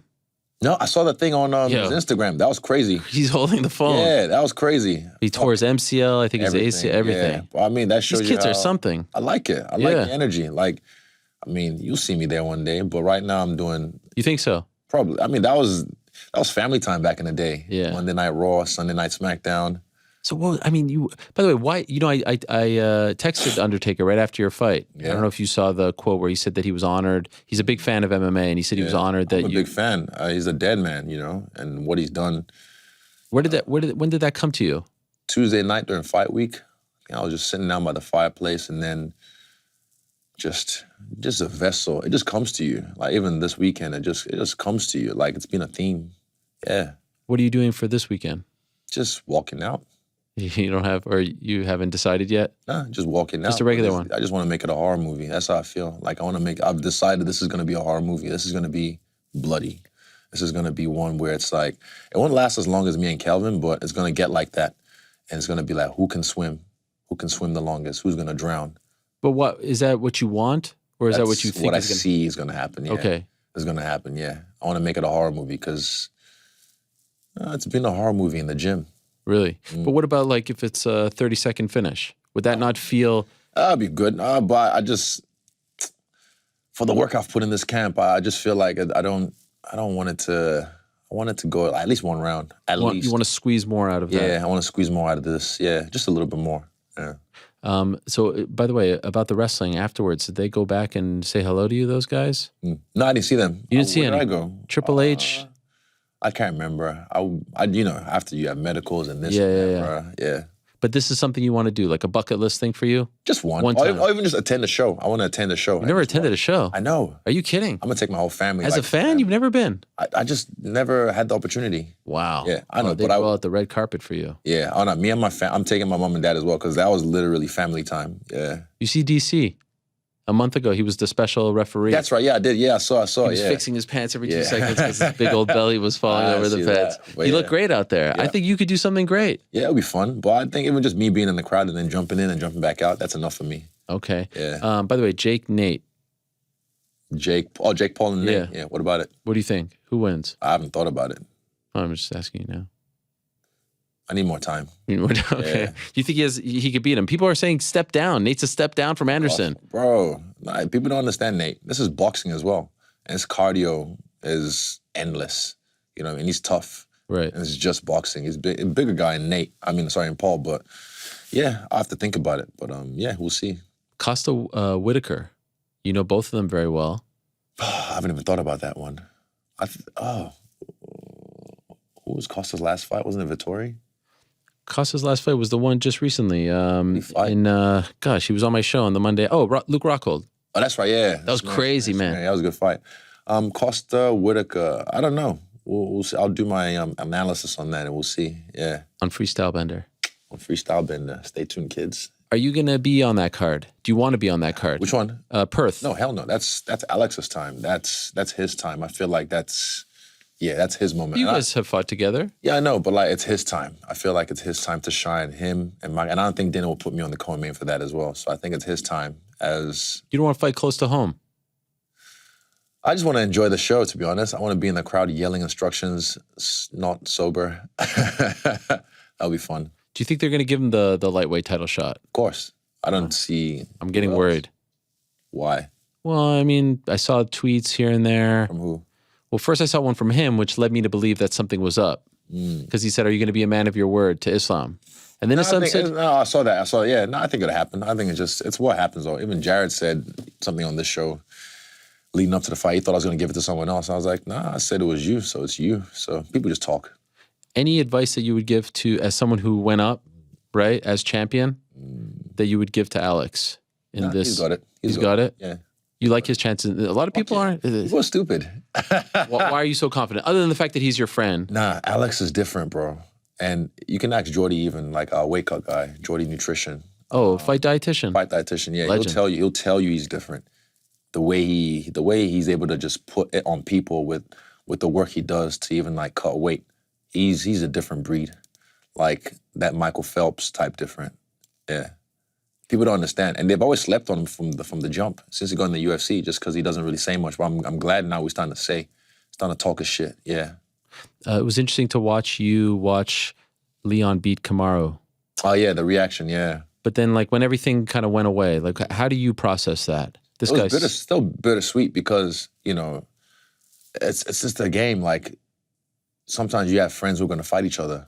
And, you know, I wanted Kamaru to win because I wanted to keep the streak alive for the Three Kings. But then when I saw Leon win, it was like, I was instantly like, no, because I thought Kamaru was just going to, you know, take him down in the 5th round and just, you know, beat him up again and get the victory. And none of them get finished. They both come out unscathed. So, yeah, when he got hurt like that, I was like, oh, no. But then when I see Leon crying and then I see Tim jump in the cage and he gets emotional, that got me emotional. And I was just like, excuse me, so happy for both of them. So it's bittersweet, but yeah, they're going to do it in 0-2. And that's going to be special. I think it might be bigger. I think it's bigger. No, it's definitely. Oh, what? I think it might be in a stadium. 0-2. Oh, isn't 0-2 a stadium? 0-2. Wembley, yeah, that's the one. Yeah, sorry, my bad. Yep. I told Tim was on my show on the Monday after, when I told him about what you said about him, he started crying. In the video blog where you were like, that's your family. And when you were, just what you just said here, like you were sad for Kamaru, but to see how happy he was. Oh, Tim was, because I know how much it meant to Tim. And Tim would constantly, even though I was saying Kamaru, Tim would constantly remind me like, man, we're going on a world tour to Jamaica after this. He'll just throw off comments like that. And I'm like, yeah. La, la, la. You know what I mean? But we're all brothers. Even me and Leon, that's my dog. When I was in Manchester, he looked after me. You know, when we were in Vegas, you know, me and him, we bond years ago. Leon knows, that's my dude. So, yeah, it's bittersweet, but it's called duality. Right. Not everything has to be black or white. There's duality. You can feel more than one way at a time. Right. Yeah. And so when you see your friend who was that dominant for so long and like 40 seconds away from winning, it all ends like that. How do you put yourself in his shoes? Like it could all end like this? I've been there. Right. Look at the last kickboxing fight I had. I've been there. Yeah, so I know what it's like. I know exactly. You weren't the king of the mountain, so to speak, right? Felt like it. Right. I felt like it. It doesn't matter. Like I felt like it. I was the king of the mountain at the time. But yeah, it just felt like you just have to be focused. 25 minutes, 30 minutes of full, absolute focus. And it was credit to Leon as well. It was a beautiful chess move, you know? Beautiful chess move. I hit Costa with the same shot. I'm pretty sure. Yeah. What do you think happens with Francis? He can do whatever he wants. He's the king. I think he comes back. I think he does I come hope back. he does. I think he does as well. But yeah, he's still recovering, almost done recovering from his surgery. But yeah, I think he comes back and he does some damage. Reminds people why he's the king. Yeah. You know, we're speaking now almost 40 minutes. I'm going to let you No go. way. 50 minutes. Time flies. I think someone was telling me to wrap up there. I don't know, but Maybe they gave me, but not a single John Jones question. Thank you. I appreciate that. Not even a Bo Nickel. Yeah. I like what he's doing. Someone asked me that. Who asked me? Oh, fucking this cunt. This Was it him? fucking clickbaiting bitch. That was the one that you did with All Star. Well, with Jeff, I did it with. Yeah, Jeff and you said, and because he asked you, I didn't realize. Hello, sir. How are you? Yeah. I didn't realize that he was here, but he asked you about Jones and Bo, and you were just like, all these media with the clickbait. So I'm like, all right, I'm not going to ask. Be him. your own peoples. Yeah. It be your own peoples. Motherfucker. Nah, but I love him. He does well for me.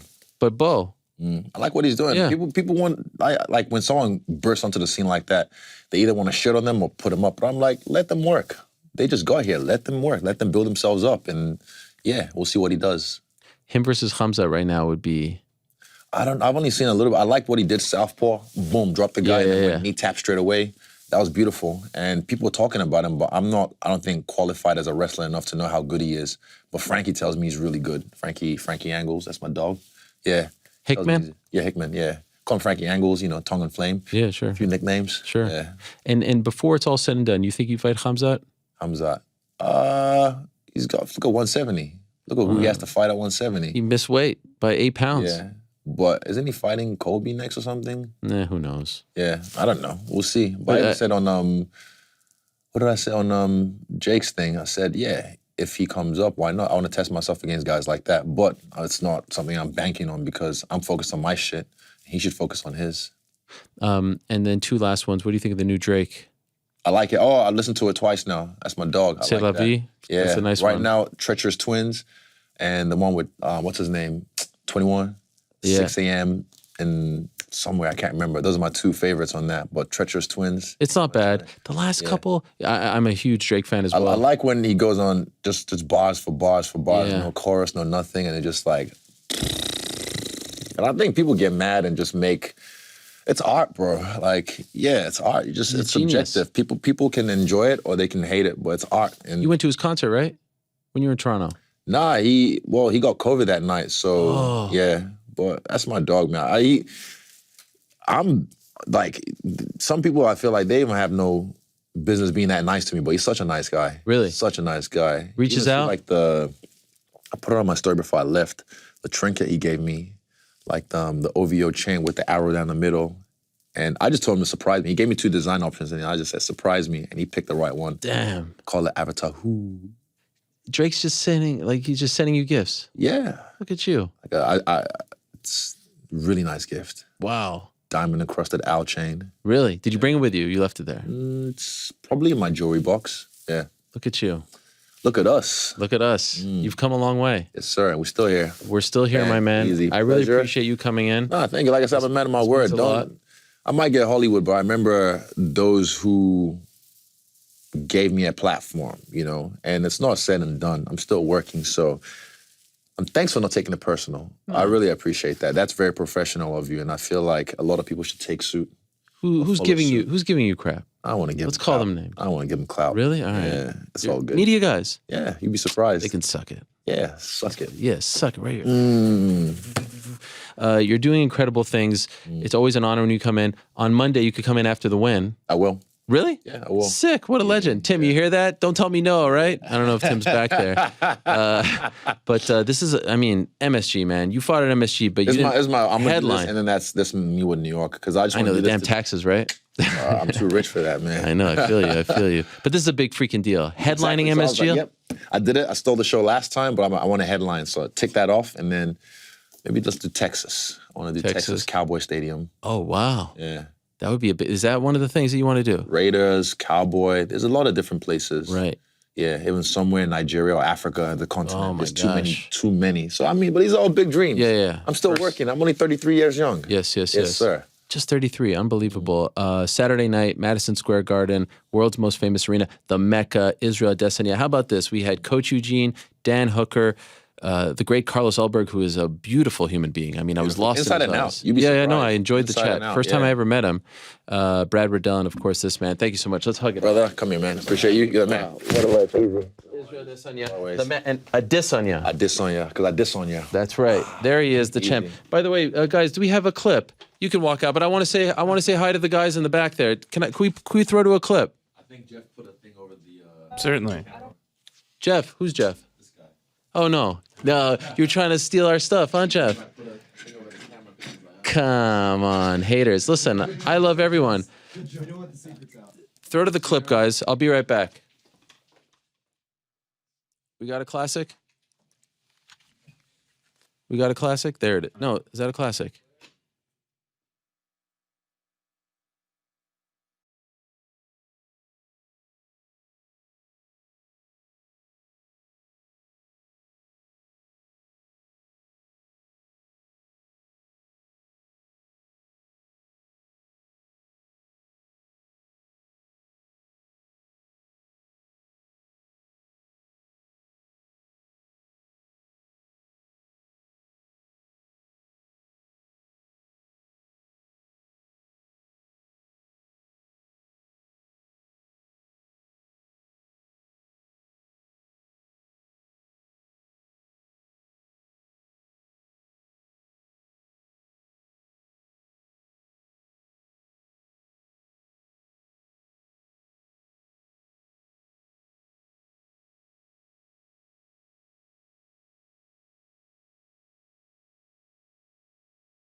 Yeah, I'm good. We're good? Yeah, I'm back.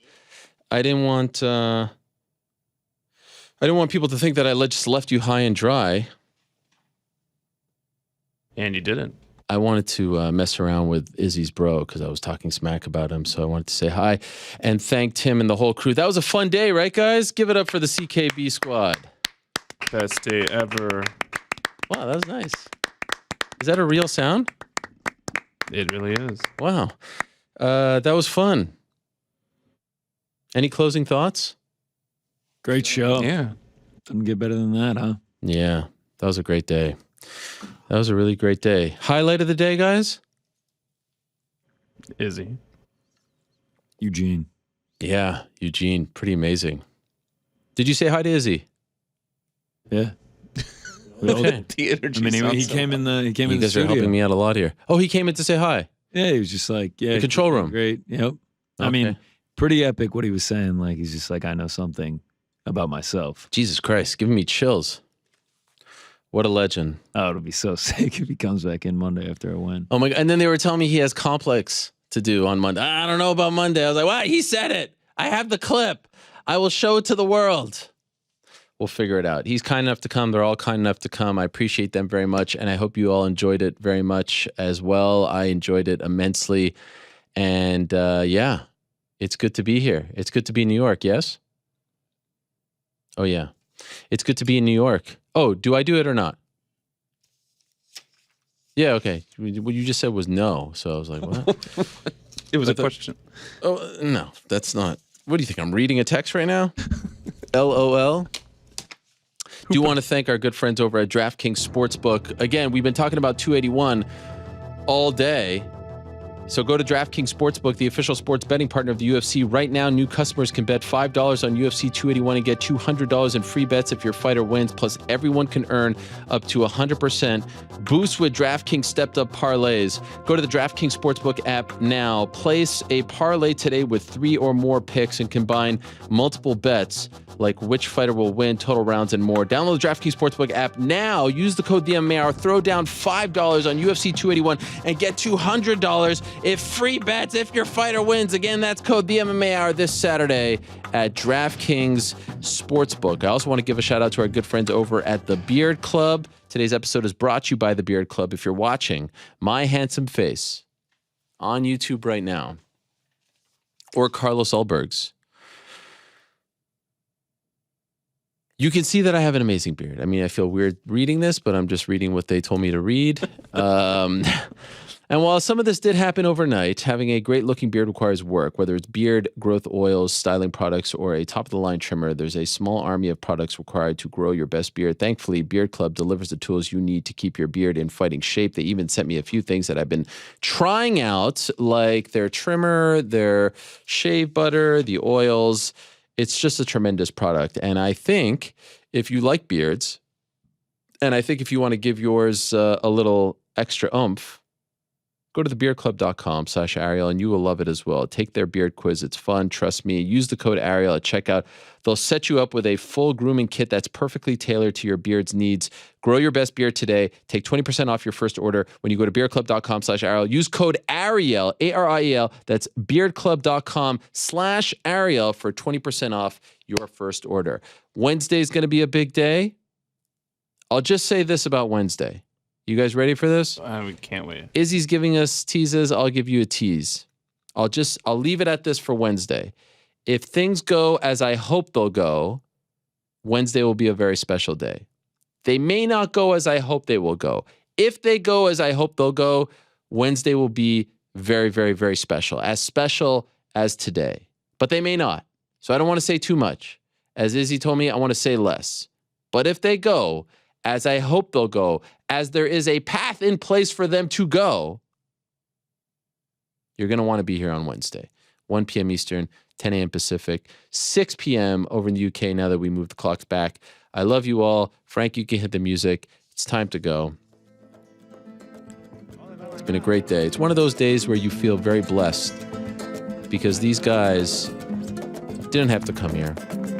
They didn't have to grace us with their presence. They didn't have to take time out of their very busy week, but they came, and I enjoyed this immensely. So did I. I enjoyed this immensely. There's nothing like an in-studio interview, right? There's nothing like an in-studio chat. It's a very different vibe. It's a very different energy. It's a whole different thing. The Zoom things are great. I mean, the whole show is built off the Zoom interviews, but just to get a chance to speak to 5 of the guys who are a part of the fabric of this card was really cool and not something that we've ever done. I don't think we've ever had that many fighters from one card in studio, and obviously that's a byproduct of being here in New York City as opposed to somewhere else. So this was a lot of fun. I hope you enjoyed it as much as we did. I want to thank Tim Simpson for bringing them over to us along with everyone else. He was wearing a great D-Generation X shirt, which I appreciated very much. Thank you very much to Coach Eugene Bareman. That was fantastic stuff. Thank you very much to Carlos Ulberg. I wish him the best on Saturday as well. Thank you very much to Brad Riddell. Good luck to him on Saturday. Thank you very much to Dan Hooker. Good luck to him on Saturday. And thank you so very much to the reigning defending UFC middleweight champion, the man who will be making his 7th defense on Saturday, the last style bender himself, Israel Adesanya. Good luck to him as well. Back on Wednesday, same time, somebody.